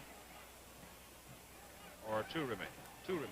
So the full word's wrong. Atta boy, Terry. Doug Dickey on the sidelines with his quarterback, Don Gaffney. This is a time where young men test themselves in that department called poise. Coaches too, huh, Barry? Yeah, we get a test pretty good every now and then. They had one at Nebraska this year. We fumbled a kickoff. They're leading 14-7, and Elvis Peacock fumbles the ball on the 15-yard line, and we're facing 21-7 in the third quarter. That'll test you. But they didn't get. We took the drive, 180, got it 14-1. 50 seconds to go in the first half, and Gaffney coming back into the huddle now. 1976 Olympics will soon capture the attention of the world, and America's very finest athletes will be competing as members of the U.S. Olympic team. Here's how every American can help. Send $5 to the U.S. Olympic Committee, Box 1976, Cathedral Station, Boston, Massachusetts, 02118. All right, it is second down and 6 yards to go as Gaffney back throws. He's got a man, McGriff. It's knocked away at the very last second by Jim Burrows. You bet he made a super play. Good gosh. Crossing route to McGriff again. The 5'9", 160-pound walk-on crosses the field in a deep crossing route, and you'll see Burrow. That's a touchdown right here. You're going to throw it in there. Here's Burrow picking him up, coming across, steps in front of him, lays out. Great play. That's on the 3-yard line. He catches that. It is third down and 7 yards to go, and they pick it up the middle with Dubos to pull back down to the 10-yard line. And 39 seconds to play in the first half.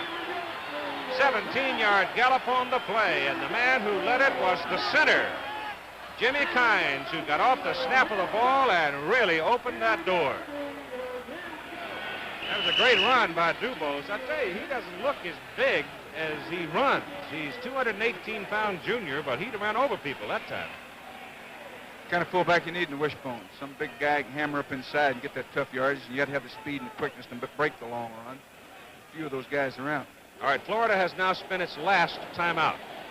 Gators have no more remaining, only 39 seconds to play, so they've got time for maybe 2 plays before they go for 3.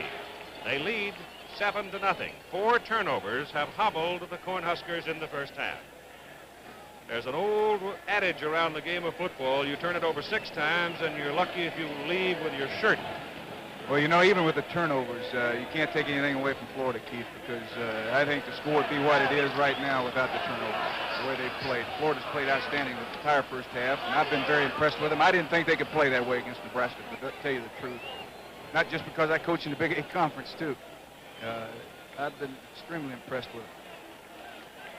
All right, Gaffney is coming back to the field of play. He's probably coming with a couple of plays. Here he might call a couple in the huddle. Might try to go with the second play with no huddle. The football is marked down for the record at the 11-yard line. First down for Florida at the Nebraska 11. Only 39 ticks remaining on the clock in the first half. Break the wishbone, swing, slump, trip formation. Green is wide to the right. Gaffney gets away from one. He's got McGriff in the end zone. If he can find him, he can't do it. Down he goes all the way back at the 23-yard line, and it was Mike Foltz, number 72.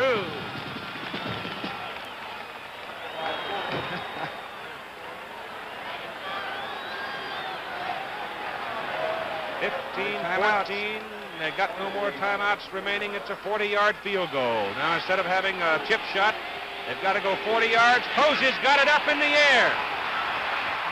It's good. 2 seconds left. So David Posey nails a field goal from 40 yards out, and only 2 seconds to play in the first half. And Florida jumps to a 10-0 lead. You know, on that last play, they tackled Gaffney too soon. I think they let him scramble a little bit more. Keith, the clock would have run out.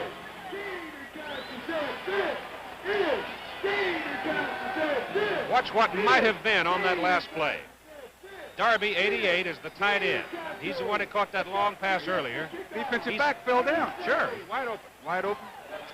But he had people harassing him. He had to scramble. And McGriff on the other side had gone to the post and then come back to the right corner, and he was free. He's open that whole time. Everybody was trying to get the quarterback down. That's right. All right, Posey rolls it on the ground with time gone. The play continues as Tony Davis brings it back up to the 49-yard line. And the first half of play is over at the Sugar Bowl in New Orleans. And we have a surprise at halftime. The University of Florida Gators lead the Nebraska Cornhuskers 10-0. Here's Jim Lampley. Coach Doug Dickey of the Florida Gators, you're up 10-0, and you probably controlled the game even more completely than that. I think you have to be pleased. Well, we've had great field position, Jim, and our defense has played extremely well so far and not giving up any big plays, and if we can just keep that going, we'll be all right. You said earlier in the week that the key to stopping their offense was to hold them to very short yardage on first down. Have you been successful? Well, we've done pretty well at that, yes. We brought up third down along quite a number of times, and I think we've got to continue to do that to stop the drives. The 3 interceptions would seem to show that you're reading their short passing game very well. Well, we've had some, I think, some great individual execution there. Preston Kendricks jumped up twice and caught that quick shot that throws, and I hope we can keep on. What worries you? Anything? Well, of course, we haven't had any adversity to overcome yet, and if we win the game, we're going to have to overcome somewhere down the line and make a long drive in this game. Good luck. Thank you very much, Coach. The Sugar Bowl is brought to you by ABC Sports. We'll be back with more right after this.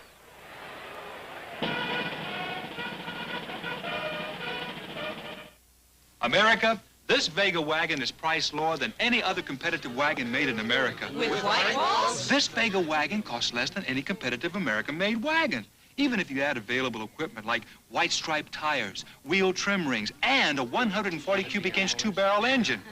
And no American-made wagon got better gasoline mileage than the Vega wagon with the available 2-barrel engine, according to dynamometer test results published by EPA. Well, we think Vega makes more sense than ever, Chevrolet. Take a close look around your office. The rushing, the last-minute changes, the mistakes. Now look at the IBM MagCard Selectric typewriter. It lets the secretary type right over mistakes. If there's a change, she retypes only the change. And the MagCard types out the finished letter automatically. Isn't this a better way?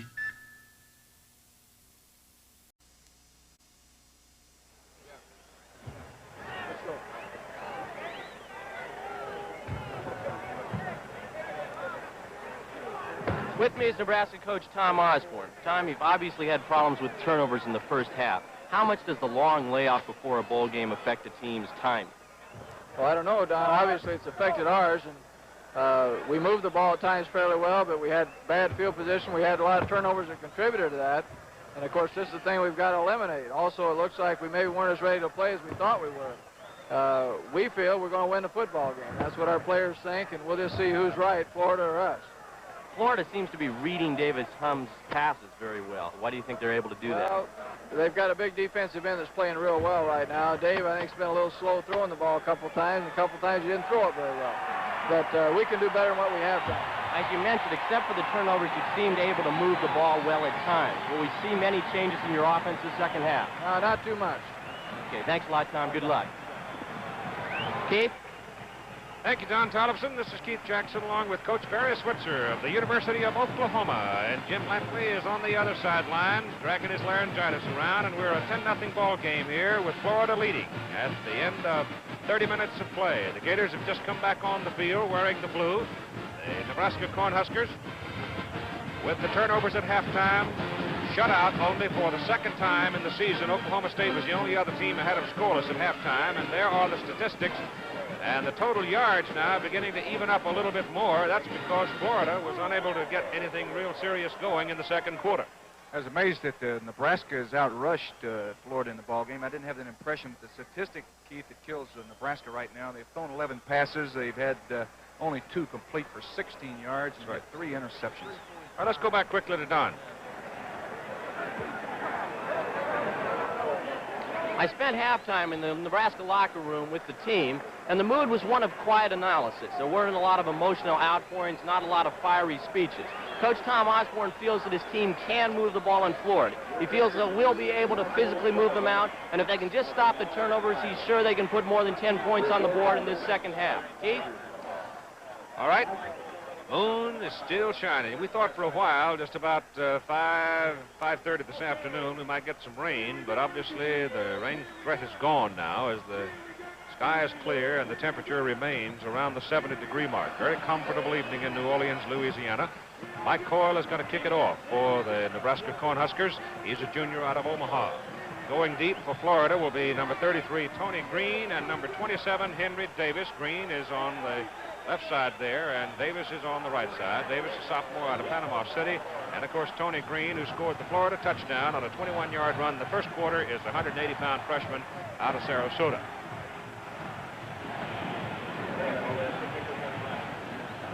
Along the front, Florida will open up as they did to start the game with McGriff, the wide receiver. And the rest of them reads Parker, Stanfield, Kynes, Lawless, Williams, Darby. In that order from left to right. Darby was most impressive as a tight end in the first half, and particularly so on that one long pass he caught. The backfield expected to be Gaffney, Green, Richards, and Dubose. All right, here's Coyle's kickoff. It's Green at the 9. Oh, almost fell down. Penalty flag down. Penalty flag thrown over here on the near sideline at about the 25-yard line. The tackle by number 83, Steve Weiser, and number 47, Jim Belka of Nebraska. So let's see what the penalty situation is as the official comes along to pick up this flag. A return by Green, where he almost stumbled and fell inside his 10-yard line. He got back to about the 17. And we'll see what the call is and how deep it backs the Gators. Looks like it might back them halfway, because I suspect there might have been a clip over here. They play good defense right now, Keith. They've got the chance to get the best field position they've had since the first quarter of the ball game. They can keep it from making a first here. Force the punt. They've got a chance to maybe get in that 4-down zone with 1 first and 10. All right, they back them up to the, well, let's call it, the ball is outside the 10-yard line, but it's pretty close to that 10-yard stripe, and that's where we're going to start them, at the 10. Gaffney is the quarterback, Dubose the fullback, and Dubose brings the ball up from the 10 to about the 16-yard line. A good gain running behind the left side of the line, Williams and Lawless, and it was blocking below the waist. It's only the 3rd time this season I've seen that call. We saw some blocking that play, too. I tell you, Florida is really doing a fine job of blocking up front in their offensive line. That's a gain of 6, a little more than 6, actually. It'll be 2nd down at a short 4, and again, they go up the middle with it. And the gain is up to about the 22-yard line, and it should be a 1st down as Dubose, the fullback, hits in with authority, and here's Jim Lempley. No halftime visitor to the Florida locker room would have had any difficulty telling that the Gators were ahead. Coach Doug Dickey told them they weren't yet firmly in command of the ball game, but they could be if they came out and moved the ball well enough to score on this drive. He wants them to score now. Keith? All right, it's a 1st down for Florida. And again, the Gators keep it in the middle, moving from the 23-yard line where the 1st down was made up to the 25. Dubose, the fullback, again carrying the ball. He's got 52 yards now in the game. And he gets 3 on that one, a little more than 3. Gaffney keeps his time, coming around the corner, turns it in to the 31-yard line. He'll be 2 yards short of his 1st down as Tom Pate makes another tackle, and that's a double handful for Tom in the ball game. It looks like a play we run, Keith.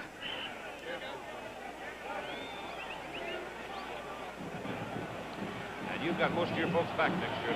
We've got a quarterback, Steve Davis, and of course Joe Washington, I think, the greatest running back in America back. We've got quite a few other people complimenting. 3rd down and a yard to go. At the 32-yard line, it's Dubose, the fullback. Oh, it is not either. It's Richards. As Gaffney faked me, and several folks on that play pitched it deep to Richards, and Richards turned it in for the 1st down. Crosses the 35-yard line. It may not give his progress to that point, however. He will, I believe, have the 1st down, and there's a penalty flag on the field. See it right there? Against Florida. And it's going to go against the Gators, no question about it. They're backing up.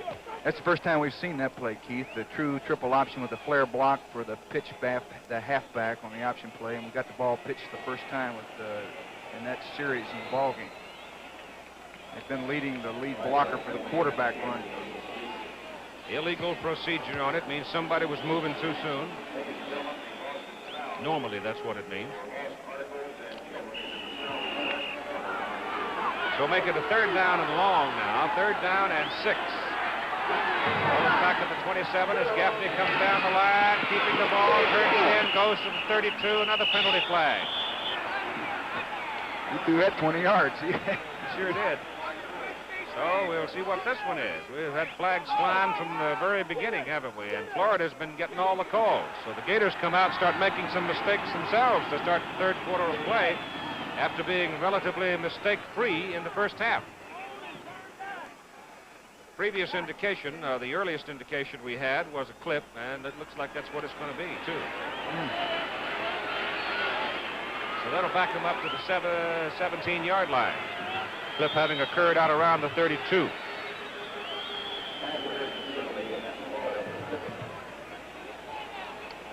You watch number 56 for Florida in blue. John Lee clips there, the nose guard. Good call. Jimmy Kynes, the center, man.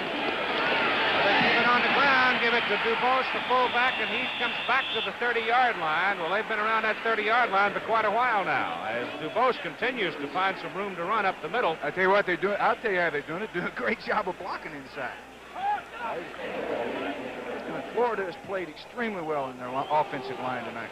Dubose is a good runner, but he's getting a lot of help up inside. But the succession of penalties bring it up to 4th down and 2 yards to go, and the Gators will punt with Buster Morrison to do the kicking. The guy doesn't line up very deep. No, he does. He's just about 7 yards back there. Yeah, he looks like tight punt all night long. I guess they know what they're doing. 36 yards on the kick, and Burrow fair catching the ball for Nebraska back about the 35-yard line. And the Cornhuskers will open this way offensively. Doak, Allward, Bonas, Hegner, Crenshaw, and Moshinsky with Baugh, the wide man. And the backfield will be Hum. And it'll be O'Leary instead of Anthony, Davis, and Westbrook. O'Leary. And the junior from Port Washington, New York. Takes it from the 35 to the 42. Alvin Cowan shoved him out of bounds for Florida. Gain of 7. Good sweep to the tight end. Good play. Been their best play in the entire ball game, Keith. You know, they run that play a lot, Barry Switzer, but they don't seem to run it as wide as some teams do. He runs almost a straight line. They kick out on the corner. They're trying to go inside the end. 2nd down and a short 3 yards to go. At the 42 for Nebraska. Florida leading 10-0. O'Leary again. Tried to cut it back a little, and he's going to be short of his 1st down, I believe. About 3rd and 1, I believe. 2 sweeps in a row. Number 78, Griffith for Florida, and Ortega, number 55, were the 2 men that jammed that play. They'll bring the chains all the way across.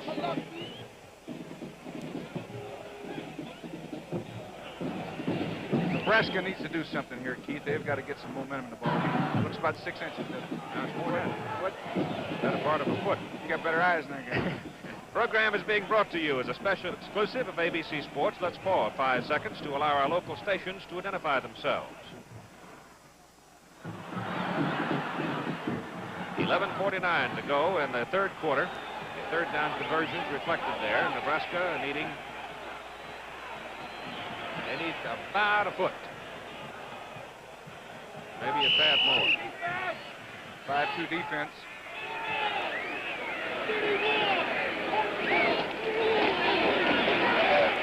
O'Leary got a stumbling start, but carries through for the 1st down at the 47-yard line. They're playing on artificial turf here at the Sugar Bowl.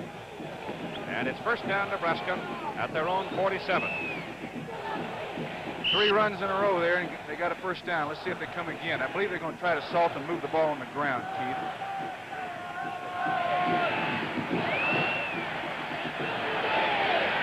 Cornhuskers looking for their 6th consecutive bowl victory. Tom gives the ball to O'Leary, rips out of the hands of one tackler, makes it up to the 49-yard line before he is brought down. Clint Griffith, number 52, and Vern Barber, 52. Lawyer's hurt. He's limping back to huddle. Griffith, 78.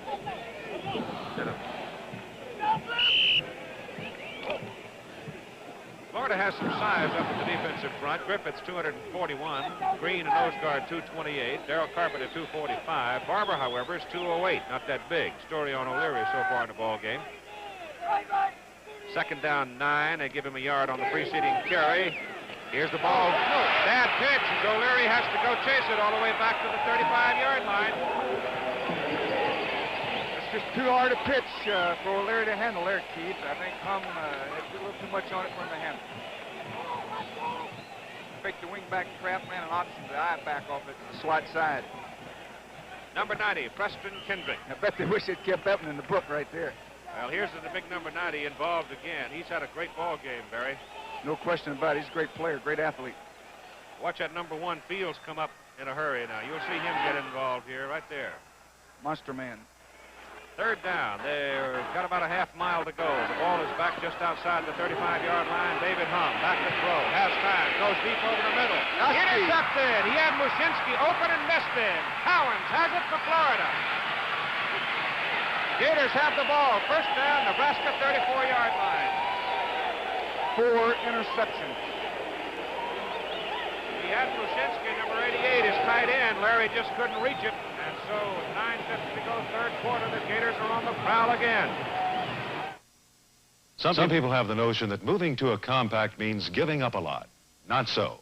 General Motors' 1975 Chevrolet Nova, Pontiac Ventura, Oldsmobile Omega, and Buick Apollo offer you a comfortable ride. Room for 6. The added space of hatchback models, plus good gas mileage and lower overall operating costs thanks to GM's maximum mileage system, the most advanced engineering and technology we can offer on our 75 cars. Following recommended service schedules, our 75 compacts could save you more than $300 maintenance over their 74 counterparts using leaded fuel projected over 50,000 miles. What's more, the prices of many full-size used cars are the highest in years, so you could be pleasantly surprised at the dollar difference between your full-size car and a GM compact. All in all, there may never be a better time to move to a GM compact than right now. Let's have another look at that previous play as David Hum had his intended receiver open and just flat missed it. They're playing too deep here. They're playing 5 short zone, and the tight end is open, but he laid the ball up, overthrows him here. He threw a high, soft lob pass. You see it go over the tight end. Fine interception here, and of course, the 4th one of the ball game. Here come the Gators, first down at the Nebraska 34-yard line, leading 10-0. Pitch back to Tony Green.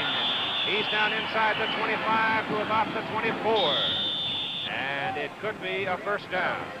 David Hum, in his career, 1974, for example, he's had 4 passes intercepted tonight during the whole season. He only had 8 intercepted. During his career, he's only had a total of 36 intercepted.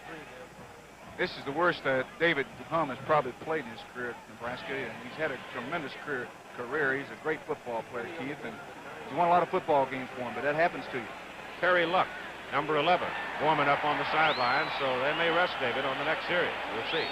It's just a shame to see what I think is a brilliant football player have such a bad night under such circumstances. They brought the chains across the field, and you did not hear the explosion of despair for naught because it's a first down as the Nebraska folks now beginning to hold their breath as Florida grinds it along from the 24 to Dubose, and he's down to the 20, maybe inside the 20. There's Luck, Terry Luck. There's a youngster who's had some injury troubles at Nebraska. A lot of people thought he was going to be a tremendous football player, but Terry Luck's had some bad luck. Yep. 3 knee operations, I'd call that bad luck. Second down and 6. It's great pursuit with Nebraska there. They're going to have to dig in right here because they're in trouble. Tom Osborne walking the sidelines. Tom Pate again involved in that stop along with George Kairos, the safety. Florida backfield is Green 33, Gaffney 8, Richards, James Richards 31, and Jimmy Dubose, number 35. I think that Dubose has been a surprise in this ball game, Barry. He's helped. He's made big plays when they needed him. He nearly made a long 3rd and 18 a while ago. Came up 2 yards short. He's picked up break your formation. 6 to 9 yards so far. Here's the handoff to Tony Green. Slides around the corner. Look out! Touchdown! Touchdown! Great run, an absolutely spectacular run. Don't do that. That's a penalty. Yeah, you almost threw that football in the stands. He was either going to spike it or throw it in the stands. That's a great run. He's just a freshman. Sarasota, Florida. Oh, my goodness, that was absolutely an incredible effort by Tony Green. 18-yard run. I don't know how in the world he stayed in bounds, but he did. They broke their formation on that play, Keith. They had two wide out to the left of the wide side of the field, and they had him lined up in the flanker, and they ran a halfback reverse. Here it is. Florida's going for two. They give it away to Richards. And He stepped out of Did he step out of bounds? Yes, out of bounds. Oh, now we get the call. Oh. So we take away that touchdown that we had so deliriously called there for a moment and bring it back to the 6, where are they going to put it? 7-yard line. He lost yardage on that play. He went out at the 5, they say. We'll have a look at that run in a moment as soon as we have a chance. Now they back it up to the 7, where it's 2nd down and goal to go. Here's Green again, running, and he goes to the 1. Somebody caught him by the shirt tail and jerked him backwards. 3rd and goal at the 1. I bet they don't throw, Keith. I certainly wouldn't think so, the way they're blowing holes up front. As the power sweep into the tight end side, they gave it to the right guy. Now we'll get a time here by Florida. So, we've got a timeout with 7 minutes and 58 seconds to go in the 3rd quarter of play. And Florida leading 10-0, looking for some more. Hi, Dad. Hey, you're up early this morning. Chances are you never think about your underwear. Think about it. 100% cotton underwear keeps you cool and comfortable. Where's your shirt, Daddy? Because 100% cotton is natural. It breathes. Cotton, the underwear fiber. It keeps you fresh and comfortable all day long. Hey, Daddy, look at me. Hey, look at my big guy. When you're looking for comfort, look for the sign of cotton. The more cotton, the better you feel. To show how the new Goodyear polysteel radial tire helps reduce hydroplaning, we'll test it against an earlier steel-belted radial. Here's the earlier radial photographed from below a glass plate covered with colored water. Now Bigfoot, the polysteel radial. The photographs show part of this tire is actually riding on water. That's hydroplaning. But Bigfoot has more tread on the glass because it has 8 specially designed wide grooves to help channel away water. Bigfoot, the polysteel radial from Goodyear. The Superstars 1975 premieres on ABC, the first of 10 Superstars programs, featuring top athletes from all over the world. You'll see athletes from the winter sports in our opening program. Men like John Havlicek, Jim McMillan from basketball, Dave Schultz, Ron Joubert from hockey, Bob Sigren, Steve Smith, pole vaulters, and many others. As Superstars premieres for 1975, this Sunday, January 5th, over most of these ABC stations.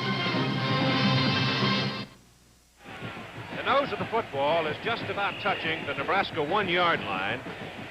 And the Huskers are just going to stuff everybody right in the middle and try to hold on here. And you've got to figure that's where Florida's going to go. On 3rd down and goal to go. Quarterback asked Earl Shostrom for quiet, I believe, here. He couldn't hear the cadence. Let's watch that run now by Green. See if we can pick up where he stepped out. Pulled both guards. They had 3 backs lined up the left side, and they run a halfback reverse. He steps out right here, Keith. I believe you see it. And it's a good call by the official. You see his right foot go out on the 5-yard line, about the 4.5-yard line right there. But he makes a great run. He tight ropes down the sidelines and gets it in the end zone. I thought he'd scored. All right, here we go. 3rd down, goal to go from just outside the 1. Dugos. Oh, didn't make it. I don't believe. Great defensive play by the whole front of the Nebraska line there. Linebackers made a fine play. Nelson and Mons in particular. Wonder Mons came right in and stuck him right in the gizzard and would not give an inch. There you see. I tell you what, you don't. I'd run a play they can't run. I'd turn hand it to Joe Washington here. They don't have Joe Washington, but I bet they turn hand it to Green. What do you say? Got to go for it. But do you go straight or do you slant it? It's Richards. Didn't make it. Nebraska holds him. Jim Burrow, number 2, got his man. Boy, that's a great play. Nebraska We talk about poor field position, but they'll take it right there, Keith. Yes, sir. Just get the football. 99 and a half minutes to go. So from what appeared to be an apparent touchdown, which would have given Florida a big, big lead in the third quarter, Tony Green detected stepping on the sidelines. And now, the Cornhuskers have it. Florida has had the ball at the Nebraska 34, the 37, the 34, and they have failed to produce points out of those points of possession. That's an important thing to remember. Hold on to that football, Tony Davis. He's going for... Watch out. They whistled him down. They whistled him dead, and he's hollering up a storm about it. Terry Luck is in the ball game at quarterback for Nebraska, and it looked like Davis might pop out of there and go hunting. Keith, we had a foot race right then. Davis will fool you. He's quicker than you think. Here's that fourth down play. Watch it. Florida was only a foot away from scoring. They decided to go wide to Richards. To the split inside. Pitched the ball. Came up a yard short. Jimmy Burrow, number 2, made the stop. All right, the football now is out at the 7-yard line. Nebraska's ball. Terry Luck, number 11, the quarterback. He gives it to Monty Anthony, the freshman tailback, or the I-back, and he doesn't get much on the play as he surges up maybe to the 9-yard line. Last play with the fullback leading on the linebacker. They picked up short yardage there. Well, that's a heck of a turnaround, you know, Barry, from the standpoint of having... That might turn out to be the play that haunts one of these. Well, Florida's the only one that's got to haunt, but Nebraska. We're going to find out in the next few plays whether it will. Really Nebraska takes this and does something with it. It certainly will. All right, it's third down, about a yard and a half for the first down at the 9. It's Anthony. He's got the first down as he gets it up to the 20, 21-yard line. Gain 12. Cowens the tackle. You know, they ran the pitch sweep into the tight end that time, Keith, and Florida was anticipating it. The linebackers cheated over Ortega at the last second, cheated over and tried to run through. You'll see him move the outside right here. See Cameron on the blitz. Excuse me, Cameron. Both played at the same high school. Coral Gable, Florida. All right, first down, Nebraska. Just outside the 21. And Luck gives to Tony Davis. And they bang it in the middle for about 3 yards. Here's Don Tollefson. This year, the guest of honor at the Sugar Bowl basketball tournament was a man who, during his 42 years at the University of Kentucky, won more games than anyone else in the history of college basketball. Adolph Rupp, over all those years, did you have a chance to watch many football games? Oh, yes. I attended every football game that the university played. I made many of the trips with the team away from home. I got to see a lot of them, yes. Postseason playoffs have generated so much enthusiasm in college basketball. Would you like to see the same kind of system in college football? Yes, I would. I like to see playoffs. Yes, I would. I tell you, this Sugar Bowl tournament has done a wonderful thing for college basketball. And I'd like to see the same thing in football the way we have in basketball. We had 4 great teams down here this year. And I'd like to see the same great teams come down here that used to come down here. Adolph, you brought a lot of excitement to a lot of sports fans, and I want to congratulate you. Thank you. I've had a lot of fun doing it, and I enjoyed every minute of it. Thank you. Keith? All right, Monty Anthony dropped for a loss. Ball now, and Buck gives it off to Tony Davis, and Davis is all the way out across the 30 to the 34-yard line, the 33-yard line. They'll put it down for 11 yards, and it's a Nebraska first down. So suddenly Tony Davis, with Terry Luck in there at quarterback, becomes the man of the moment for Nebraska. They've come a long way already, Chris. Keith, Chris. At least it's ABC. 3 minutes and 50 seconds to play in the third quarter. Florida with a golden opportunity getting away from them on a brilliant goal line stand by Nebraska. Now Nebraska's starting to move. Terry Luck back to throw. His first effort. He goes short. The pass bounces in front of the intended receiver. Incomplete. It was Rich Ball. You know, David might have lost confidence in his passing game, Keith. You know, that was a poorly thrown ball. He underthrew him by 10 yards. He's he's not that kind of quarterback. He's a fine quarterback, but he's just got that cold night. Hum on the night before he left in favor of Luck. 2 out of 12 for 16 yards and 4 interceptions. Anthony, the tailback. Davis, the fullback. To the Westbrook on that little reverse inside, almost fumbled it away, gets it back, and it's a first down Nebraska at the Florida 49. At least he's consistent. He's run it twice, broken it twice, and he's fumbled both times. But he got that one back, Keith. Here's another look at it.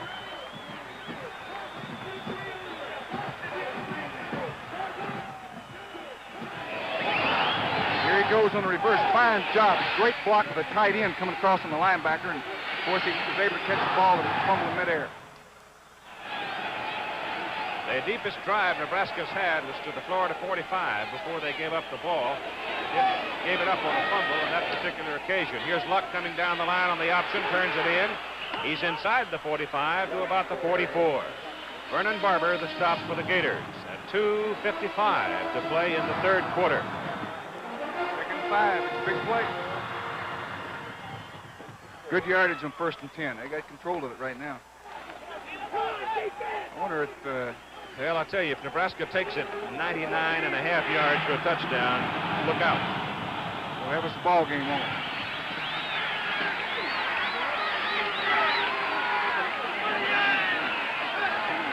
Pitch sweep. Anthony. He's got 2 to the 42. You know, I wonder if they're automatic in that. You know, that secondary of Florida is rolling up at the last minute to the wide side of the field, Keith. They're cheating over, and the corners loosening some, the safety moving over. And I wonder if maybe they're not automatic into that play. I tell you, it's a Johnny hot spot for Terry Luck to be thrust into, though, but he's handled his assignment very well, hasn't he? Right.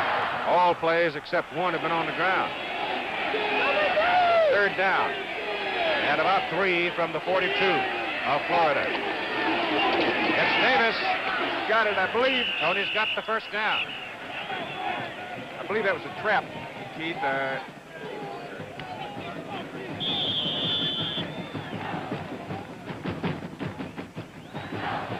They stop the clock, ask for the shout. They don't either. They take a good look and wave first down. All right, 1:41 to go in the third quarter. And let's talk about the psychology of the moment here with Barry Switzer, head man of the Oklahoma Sooners. You got a brand new quarterback in there, and Terry Luck. You suddenly stop the other team when it seemed sure they'd score, and now you're on the move yourself. What can this do to a football team, Barry? Well, I tell you, football is momentum, Keith, and of course, no question right now, if they take this in, Nebraska will have it and have a lot of it. And only being behind 3 points as explosive as they are, they've got a chance to beat anyone in the country. And, but they haven't put the 7 on the board. They've had a long, impressive drive right now. They've controlled the football. Florida's still playing good defense, but, you know, they still got 35 yards to go, and anything can happen. But if they get it in, we're going to see a heck of a football game. The football is resting at the 36-yard line of Florida. It is 2nd down and 7 for Nebraska. Spread formation. Inside a minute to go in the third quarter. That's Davis. He's got a first down as he bullies it down to the 24-yard line. Alvin Cowens dragged him down. 12-yard gain, and the Huskers keep moving it on the ground. I think that Tony took that personal in. I think he's mad. He butted that guy right in the mouth. That guy's a competitor. He's 5'11". He's a 214-pound junior. He is from Tecumseh, and there was never any doubt in his mind where he was going to go to college. Tecumseh, Oklahoma, or Nebraska? Nebraska. First down, Huskers at the 24 of Florida. It's Davis again, and just absolutely tearing his way through behind the block of Bonis and Allward. Well, they've already come 80-something yards, Keith. 12-yard pickup for Tony Davis. The Cornhuskers have a first down just inside the Florida 13-yard line. Don't take that guy out there unless he's hurt. Equipment problem. Tony Davis on the sideline. Higgs is the fullback replacing it with 3, 2, 1 second to play. Time expires in the third quarter. So we've got 15 minutes of football to play here at the Sugar Bowl. And Florida still leads it 10-0. I used to shave like a barbarian, hacking and cutting my face. Then Chick introduced the civilized shave. Super 2, the twin-blade cartridge with Teflon coating. Now I can shave clothes, but say, even with a track 2 handle, Teflon coats the edge of each Super 2 blade. For a close, safe, civilized shave, try a Chic Super 2 cartridge.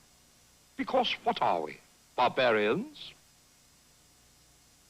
America, what do you love best? Baseball, hot dogs, apple pie, and Chevrolet. What was that again? We love baseball, hot dogs, apple pie, and Chevrolet. Oh. Baseball, hot dogs, apple pie, and Chevrolet. That's baseball, hot dogs, apple pie, and Chevrolet, huh? Baseball and hot dogs, apple pie, and Chevrolet.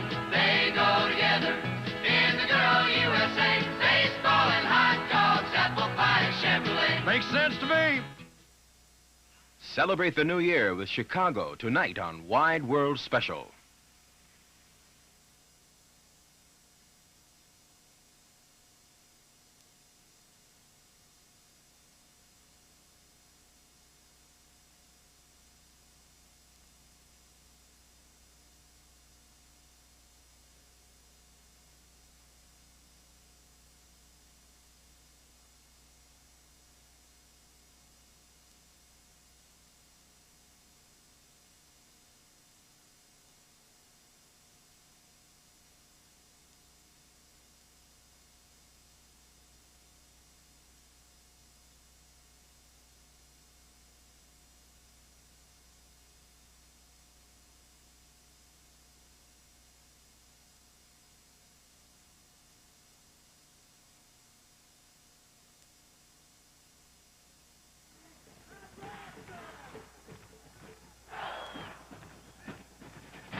Well, here we go to the final 15 minutes of this Sugar Bowl game, the 41st Football Classic in New Orleans, Nebraska with a football. First down, just inside the Florida 13-yard line. What a dramatic swing we've had in the closing moments of the third quarter. And now with 15 minutes to go, let's see what happens. Terry Luck is now in at quarterback for Nebraska. Here's the pitch to Monty Anthony. He's caught at about the 11-yard line and shoved back. 78 Griffith is there. Backside pursuit got him right there. I thought they were going to make more on the play. Looks like he had a lot of good blockers in front of him then, Keith. And backside pursuit number 78 made the play. David Hum, standing on the sidelines, had a frustrating night, by far the worst of his career. And Terry Luck now has moved the Nebraska football team from 1/2 yard away from his own goal line down to the 11-yard line, where it is second down and 8 yards to go. And he handed inside to the fullback, and Gary Higgs hounds along.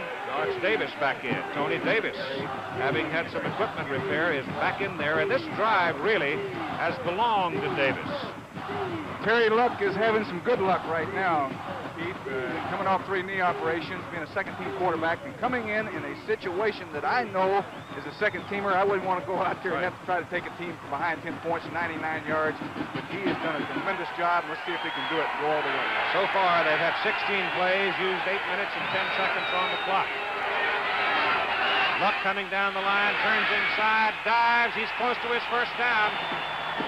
He took it from just outside the 6. Fine play on the option.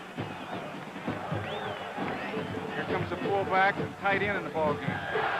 We're going to have 2 tight ends, I believe. They took the wing, taking the wing back out. They'll probably go with 2 I formation, 2 tight ends here on short. First and 10. First and goal. Ball is just outside the 2 rather. They've had 7 first downs in the drive, 16 plays, 8 minutes plus in controlling the ball, and first and goal just outside the 2.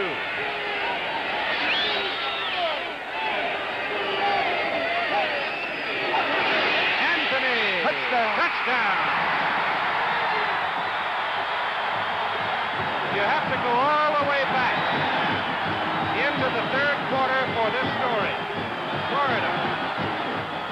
like they had a touchdown as Green came up with a spectacular run. Everybody here thought it was a touchdown. Didn't get it.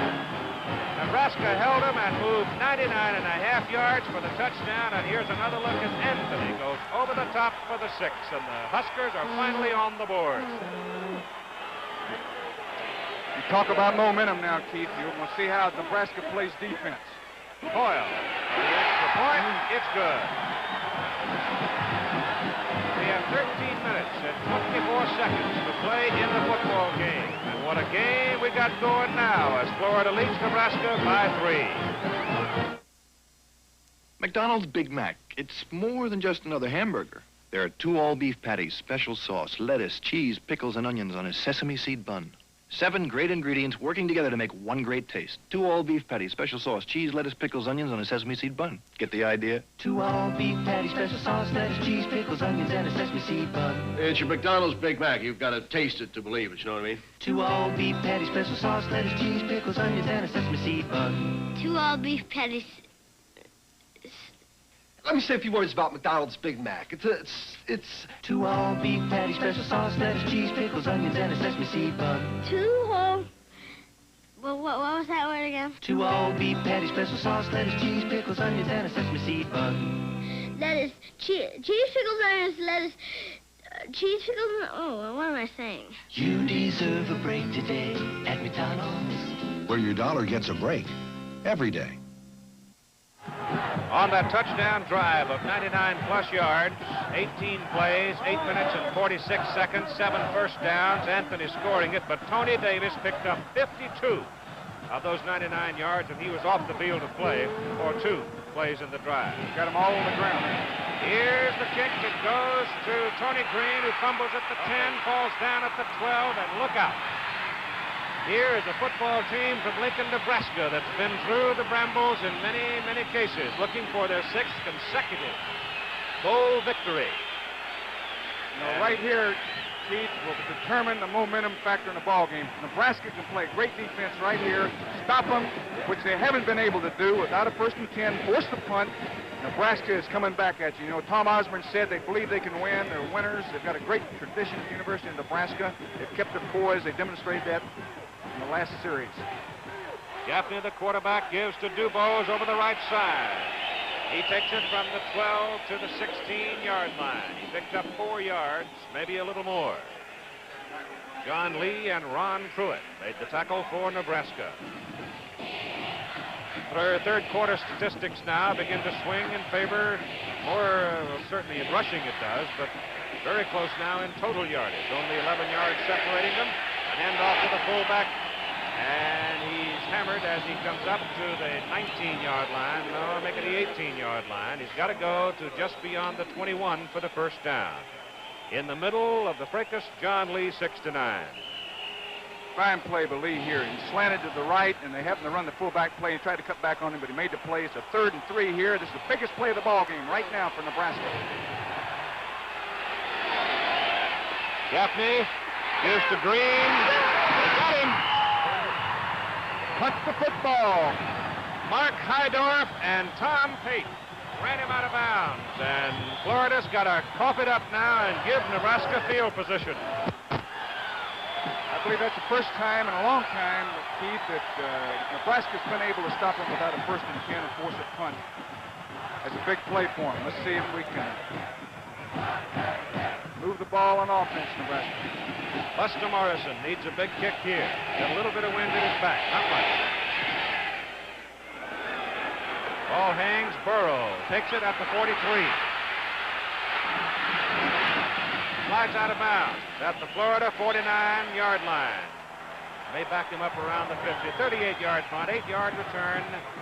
And Florida 10, Nebraska 7. We'll be right back. Yes, I'd like a butane lighter, please. Which one? Oh, they're all about the same. I wish you hadn't said that. Cricket lighter is really quite a light.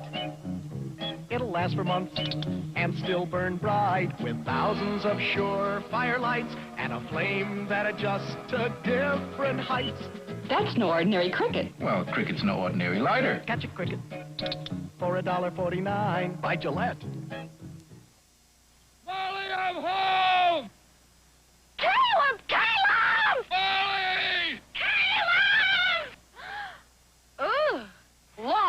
time. No, see. Turn your face into a kisser. Gillette Foamy can do it, mister. Why shake her hand when you can kiss her? Welcome home, Caleb. Foamy shaving turns your face into a kisser. You see reflected there on your television screen the 10-year history of Nebraska with 91 wins. That's more than any other team in the country has won. So these guys know what it's all about. The whole organization at Nebraska knows how to win, and success breeds success in so many cases. Let's see what Florida can do now. The Gators are up against it. They lead by 3, but here comes Nebraska, and they stay with their primary tool in that long touchdown march, Tony Davis, as Terry Luck remains at the quarterback position. They were in the spread formation that time, Keith. I think maybe they went to it feeling like they'll soften up in the middle, but they ran the face play to the fullback. Made very little yardage. Davis gained 2. O'Leary comes in at the I-back position, but O'Leary now moves up into a wing on the left side.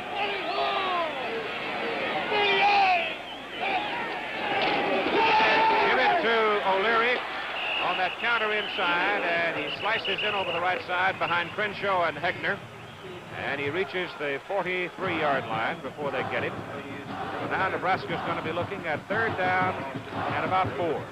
You think they'll go for it 4th down? Up short here, Keith? 3rd and 4? I wouldn't think so. 3rd and long 4? I wouldn't think so. Depends on how short it is. They'll be inside the 40. 11 minutes, I believe they kick it. Polito wide to the left.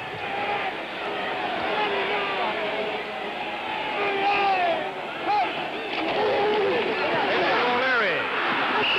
They've got him at about the 41. They got a decision to make. They're going to be about a yard and a half from the first down, just shy of the 40. Sammy Green made that tackle for Florida. 10 minutes. Sammy Green. 10 minutes and 30 seconds to play in the football game. They got the better part of 2 yards, Barry.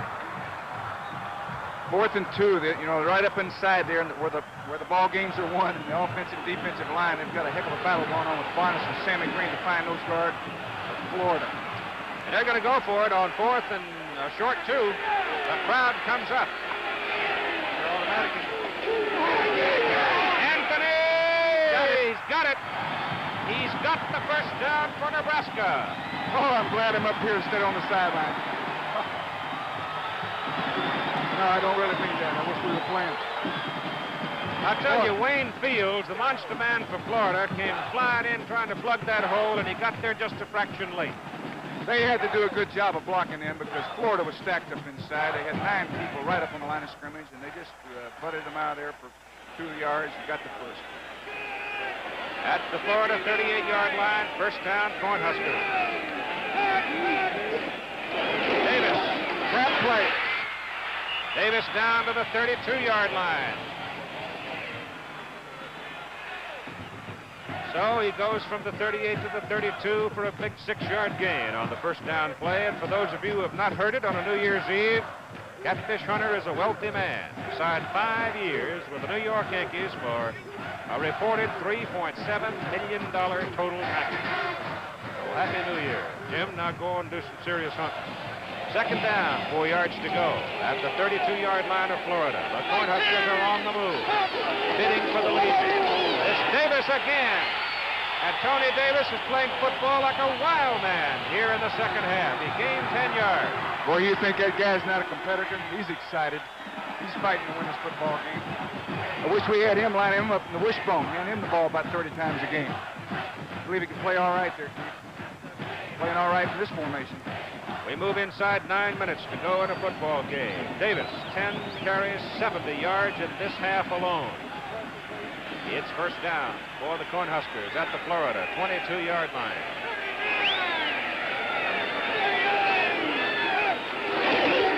Davis again. He gets a couple of yards before 4 or 5 blue shirts can drop him. Excuse me, Keith. They tried to fake the pitch sweep to the tight end that side, then hand the ball off and quick play to their fullback off their pitch sweep series.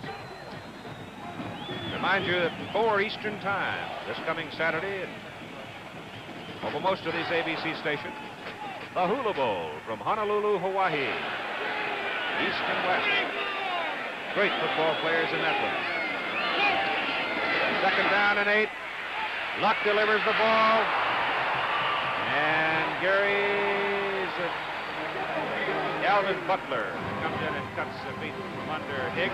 There's a great play by that defensive corner. The lead block for Nebraska missed him, and he beat him to the outside and made a fine play. They're lucky they didn't even fumble the football right then. No gain on the play. It's third down and 8.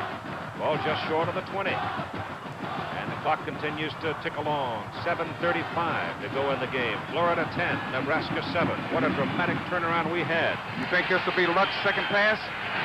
Could be. Third and 8. Here come the Gators, blitzing. He gets it off. It is not the side. Great play by Vernon Barber, number 52. The rush pressured him. If he was able to throw it over that linebacker, Westbrook would have been there, and I think we might have had a touchdown. Oh, my goodness. Fourth down and 8. They got to kick it and see if we get a tie ball game. We've reflected back to what Tom Osborne said when he came out of the locker room, but we've also should remember what Doug Dickey said at the close of the first half when he said his team would have to overcome adversity. All right. Here is Mike Coyle, number 42, in, trying to tie it up from 37 yards. He got it. That's one of those low shots right there. Mike Coyle knocked a diving knuckleball through, and we're even at 10-10 with 7:12 to play in the game. It used to be reforestation was pretty much up to the whims of nature. If the seeds weren't tossed upon the rocks or eaten by a hungry native, a new forest began. Dr. Jess Daniels, Weyerhaeuser research scientist, believes that's not good enough anymore. His forestry team now singles out the ideal parent. Plus trees, he calls them. Branch tips are clipped. These scions are then grafted onto growing plants in seed orchards. Cones from these trees produce superior seeds, and in turn, superior seedlings. They are returned to the same growing environment as the parent, thriving little trees that already have a good start in life. It costs Weyerhaeuser millions of dollars each year to regenerate the forest like this, but Dr. Daniels figures it's worth every penny. Weyerhaeuser, the tree-growing company. The Sugar Bowl is one of the classic bowl games, and Nebraska is honored to be playing in it. But this stadium could well be empty next year or the year after if we don't help the president and ourselves in saving our energy resources. All sports have joined President Ford's WIN campaign, and one way we can help is through saving fuel. Make use of carpools, buses, and public transportation when going to a game or to work. You'll find it saves fuel and saves money, and these days we need to. Well, the Big Red folks are happy. Oh, I'll tell you, they're dancing in the aisles, and here are the Cornhuskers kicking it off. The score is tied at 10-10, and it is Jim Richards returning it for Florida. Look out, he gets it all the way back to the 37-yard line, a 25-yard return before Tom Pate brings him down. And when all is said and done and this football game is over tonight, remember that name, Pate, because old Tom has played himself a heck of a ball game. Nebraska gives Florida another test here, Keith. Last time Florida had the ball, it was the first time they had not made a first down since midway in the second quarter. They're going to give them a test right here. See how they do. All right, the Gators in the wishbone. The ball goes to Dubos, the fullback. And Lee, number 69, the middle guard, is right there to plug the hole. He got some help. I'm looking for the number of the other man. I believe Lee slanted to the weak side, the end of the tight end, and ran around and made the play from behind. It's a fine play by him. So Martin helped him out. So it's gain of about a yard on the play. And it's second down and 9 with 6 minutes and 35 seconds to play in the football game. And we're all even at 10-10. Back to throw. Whips it to the sidelines to Green. Green's got 2 white shirts with him. Scoots along the sidelines and got quite a bit out of it, didn't he? He may have made a first down. The guy's got a little more quickness, people trying to hem him up over there. He did get a first down as he took the football out beyond the 47-yard line. So they move the chains and stop the clock at 6:13. Might remind you, when your partying is done, you want to sit back and relax over the weekend, I can tell you right where to do it, right in front of your television set over most of these ABC stations. We start with the Hula Bowl on ABC's Wide World of Sports at 4 Eastern. The Superstars begin on next Sunday. Here comes Gaffney down the line, tries to turn it inside, carrying that football like a loaf of bread. That's a very good way to lose it. Great pursuit from Nebraska there on the option play. Got a bunch of white jerseys right to the football then. It was a little scary, wasn't it? Hydorf was the man that got him, a senior out of La Crescenta, California. I don't see any gain at all on the play. This ball is right on the 47-yard line. Watch the draw play again. Break the formation. 2nd down and 10 for Florida. Darby, the tight end, jumped, and it'll be a procedure call here against Florida. The Superstars, first round of the men's preliminary competition begins on Sunday over most of these ABC stations at 2 Eastern, 1 Central, and Pacific time. We start off with the men. Then we come back in 2 weeks on the 19th with women in competition from Houston. Then we'll go back to the men's. We also have a super team competition, and you'll see celebrities. The total prize money in the Superstars this year for everybody, $750,000. Super teams made up of representatives of the World Series and Super Bowl teams. And here's the handoff to Tony Green. The draw play. And the draw play doesn't work much, does it? They've On had some 2nd down and 15, he gained about a yard.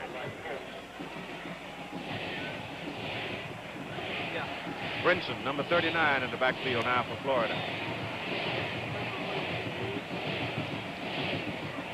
5 minutes to play in the football game. Nebraska, red hot, turned the game around with a 99.5-yard march, culminating in the early moments of the 4th quarter. Gaffney trying to throw, gets shirt tail, runs out of his shirt, gets called down up at the 49-yard line. He is short of the first down, and the Gators will have to give up the ball. He nearly broke that one. He ran right out of his shirt, didn't he? I wonder if they got tear-away jerseys. No, I did it. So the clock continues to go as Florida will punt in a 10-10 ball game. Buster Morrison, who stands very close to the line of scrimmage, closer than most, gets his kick off. Good hanging kick. Angled for the sidelines and knocks it out of bounds. He didn't get a whole lot on it. He had a lot of distance on it, but he knocked it out at about the 25-yard line. 4:08 to play in the game. We're even at 10. If you could look into tomorrow, this is the kind of small car you'd probably see.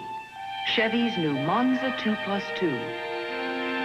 In the engine compartment, an available new 4.3-liter V8. The power of an efficient V8 in a small car, plus high-energy ignition and other benefits of Chevrolet's new efficiency system.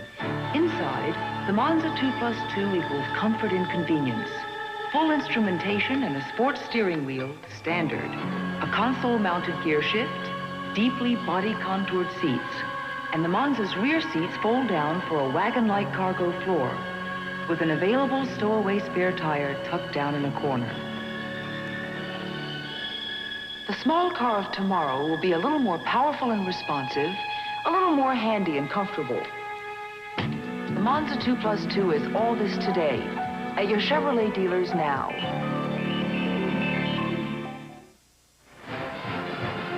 The Nebraska Cornhuskers have the football, first down at their own 25-yard line. Terry Luck comes in at quarterback, and Terry Luck has become quite a story in the second half of this football game for Nebraska.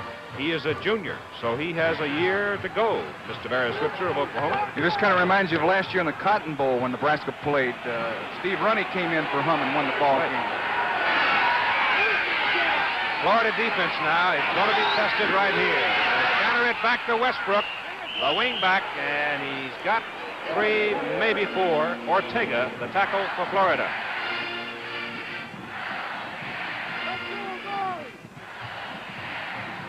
We've got 3 minutes, 3:50. We've got plenty of time to go score. They don't have to throw. Keep their poise. 3:40 to play in the football game. 10-10 tie. Second down, 6. Tony Davis is open and on the move. And there goes Tony. He goes 41 yards.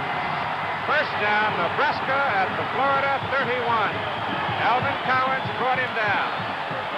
Not only has Terry Luck been a story in the second half, but so has Tony Davis. They fake the sweep again into the tight end, handed the fullback, and great run here by Tony Davis. Doesn't have great speed, but he's a fine runner. Very great competitor. The guy loves to win. In the second half, Davis has carried the ball 12 times for 112 yards. First down, Nebraska at the Florida 31. It's Anthony. Cuts it back to the 29-yard line for a 2-yard pickup. The American Sportsman this Sunday, 3:30 Eastern, 2:30 Central and Pacific time over most of these ABC stations. Robert Redford narrates a story about the Tundra Wolf. And on ABC's Wide World of Sports on this Sunday, the premier program offers the World Heavyweight Championship fight between Muhammad Ali and George Foreman. Second down and 8 yards to go. Nebraska, Florida, 29-yard line. It's Anthony again.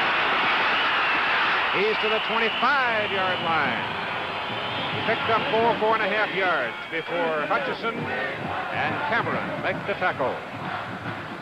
Davis had gone out. He's on the sidelines right now. Tom Osborne, the Nebraska coach, with 2 minutes and 15 seconds to play in the game, calling time. There has never been a tie in the Sugar Bowl. We are even right now at 10-10 between Nebraska and Florida with 2:15 to go, and the Huskers are moving. It was making its way through the Florida Keys, biting down hard in a pretty stiff breeze. Bigfoot. Introducing the Goodyear Polysteel Radial. 2 steel belts and 8 wide grooves to help prevent water from building up under the tire. Where the shrimp oats passed, the gate came down, and 7 wide ribs grabbed the ground. Kept on its feet where it's hard to hold. That Goodyear Polysteel Radial is worth its weight in gold. Bigfoot. Bigfoot. Keeps its feet even in the rain. Now this is competition. How Farrah puts this jacket together with this kind of quality escapes me. I sew my fingers to the bone for something like this. Padded shoulders, single-stitched flat seams, fantastic pattern matchup. Boy, Farrah has some way of topping their slacks. No wonder I stay on pins and needles. Farrah slacks and jackets. Everything about them looks tailor-made. How you gonna beat that? The football is sitting at the Florida 25-yard line, just inside it. Third down and 4 in a 10-10 tie with 2 minutes and 15 seconds to play in the game. Terry Luck, the quarterback. He gives the ball to John O'Leary, runs it back in the middle. And he's short of the first down. He gets to about the 22. He'll be a yard, maybe a little more, from his first down. At this point, Coach Barry Switzer of Oklahoma, I would suggest Nebraska has established physical superiority. They've got the big play coming up here. You remember Florida's in a situation about like this a while ago on the 1-yard line, 4th down and 1. Nebraska calls timeout here, and they face the same situation. 1 minute and 53 seconds to play in the ball game. Here, the 41st Sugar Bowl Football Classic. Nebraska has 1 timeout remaining. Terry Luck gone to the sidelines to talk to Tom Osborne. The Professional Bowlers Tour begins its 14th year of live coverage on ABC television this Saturday from Alameda, California, the $60,000 ARC Alameda Open. And Dick Weber joins Chris Schenkel for the Professional Bowlers Tour this year on ABC, 2:30 Eastern, 1:30 Central, and 4 Pacific time over most of these ABC stations. I believe they're going to kick it, Keith. Well, it's 4th down. They have the better part of a yard and a half for the first down. So they're not going to risk not making the first down. Instead, we'll go for a 39-yard field goal. And Mike Coyle made a 37-yard field goal to tie the game. He kicks out of Luck's hole. 39 yards. I think he's got it. He did.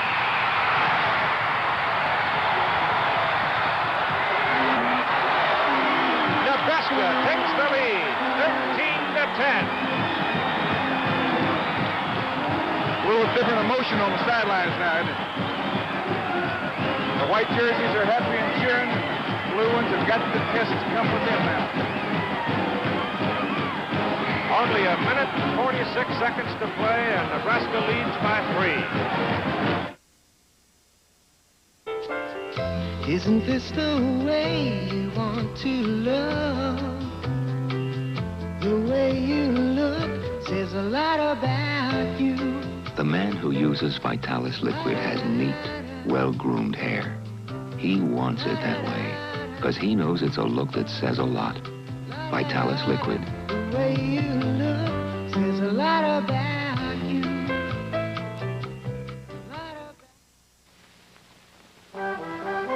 In Sweden, the simple pleasures mean more to a man, like bourbon-flavored Borkum Riff. A softer, milder smoke that could only have come from Sweden. Borkum Riff. One of life's simple pleasures.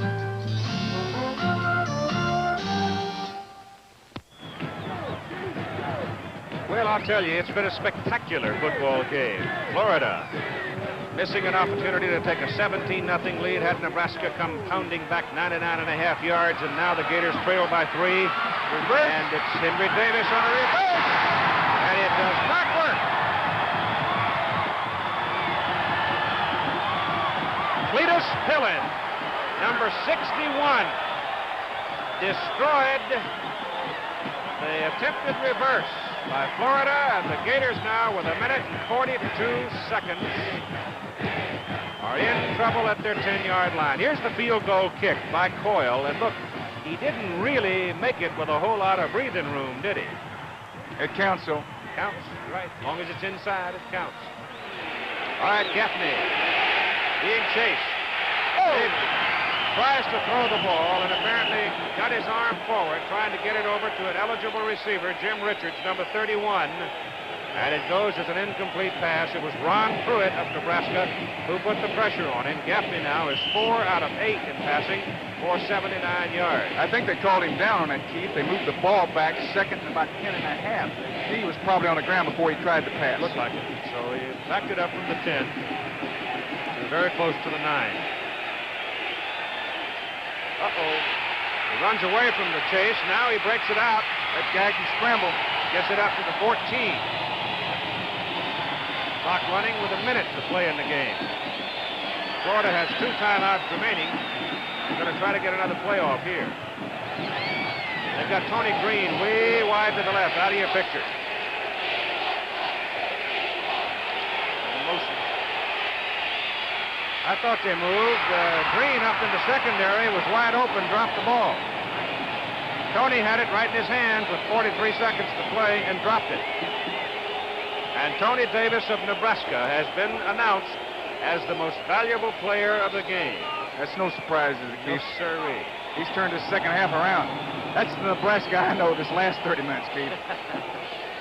Davis, 17 carries, 124 yards. And 112 of those yards in the second half on 12 carries. It is 4th down for Florida. They need 6 yards for a first down with 43 seconds to play. Gaffney will try to throw again. He goes to the short man. The pass is caught up at the 31-yard line by McGriff. That'll stop the clock as they move the chains up. 35 seconds to play in the football game. Gators trying to get up to the line of scrimmage and get set for a play without having to spend a timeout. 35 seconds.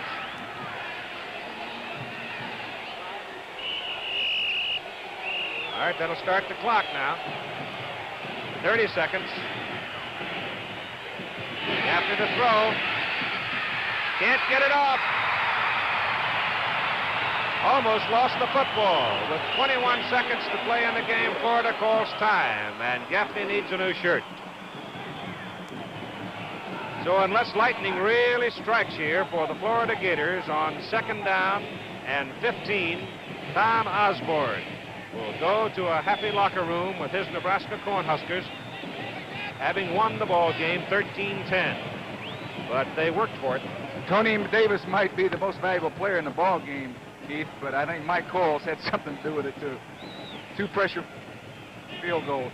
And I give somebody on that Nebraska coaching staff, perhaps it was Tom Osborne, perhaps it was some member of the staff who might have said, let's keep it on the ground. Let's take it to them. Let's go at them the old-fashioned way, and that's exactly how they won the ball game. That's exactly right. They won it on the ground in the second half, rushing the football. They came out in the ball game trying to throw the football. In the second half, they had statistics like we usually have in the passing game. They didn't complete a pass. They threw only 3 and had 1 intercepted. Sounds like they're running the wishbone.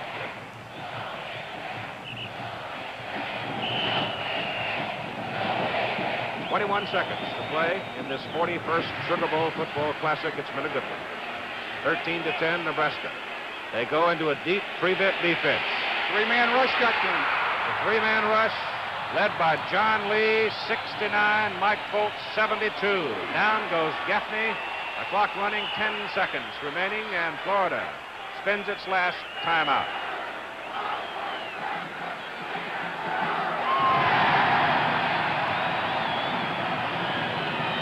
Well, I tell you, you talk about the offensive people consistently, and the big guys up front very seldom get the kind of credit deserved. But the people up in front on that Nebraska offensive line, the defense has been pretty obvious here in the second half. But up front, it's been Doak, Allward, Bonnis, Hagner, Crenshaw, Mushinski, and Brad Jenkins in at tight end. Tony Davis carrying the ball in the second half, remarkable. 12 carries, 112 yards, 17 for the ball game and 124 yards. Davis can't do it by himself, no question about it, though he did rip and snort and tear when he got loose into that secondary. The Pro Bowlers Tour starts off the weekend on ABC and most of these ABC stations this coming weekend from Alameda, California, and this year Dick Weber joins host Chris Schenkel for the Professional Bowlers Tour. And also on Saturday on ABC's Wide World of Sports, we'll be in Hawaii for the Hula Bowl. And our airship, Goodyear Blimp, the Mayflower.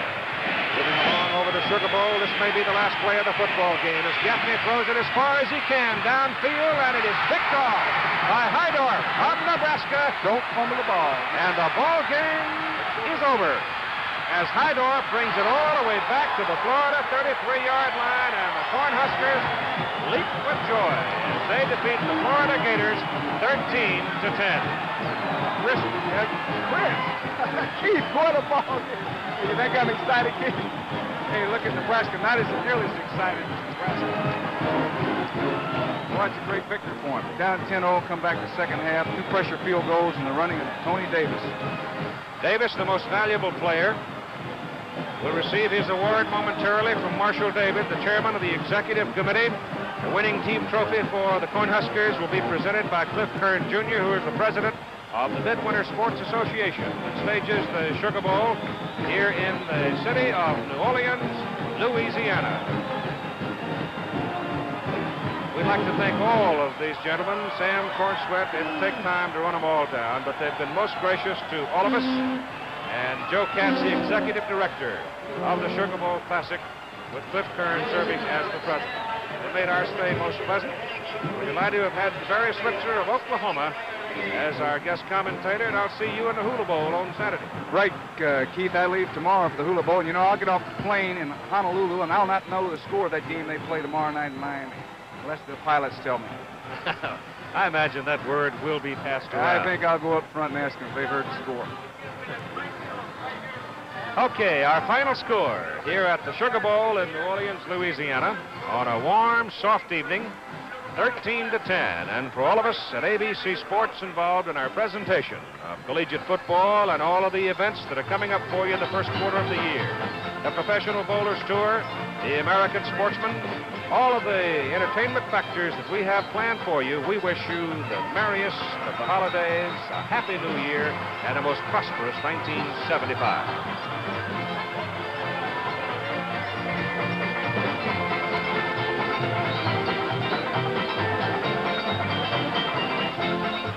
The executive producer of ABC Sports is Roone Arledge. Tonight's coverage of the 41st Annual Sugar Bowl produced by Chuck Howard.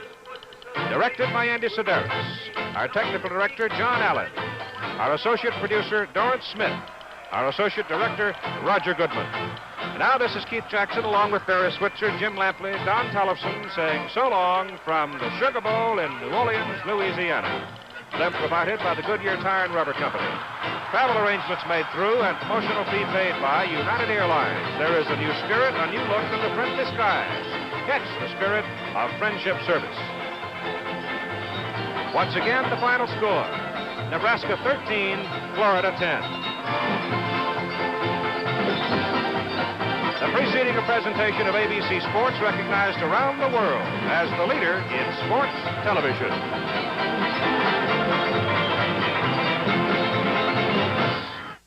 A hip women's magazine editor and a pretty homemaker swap lives and careers.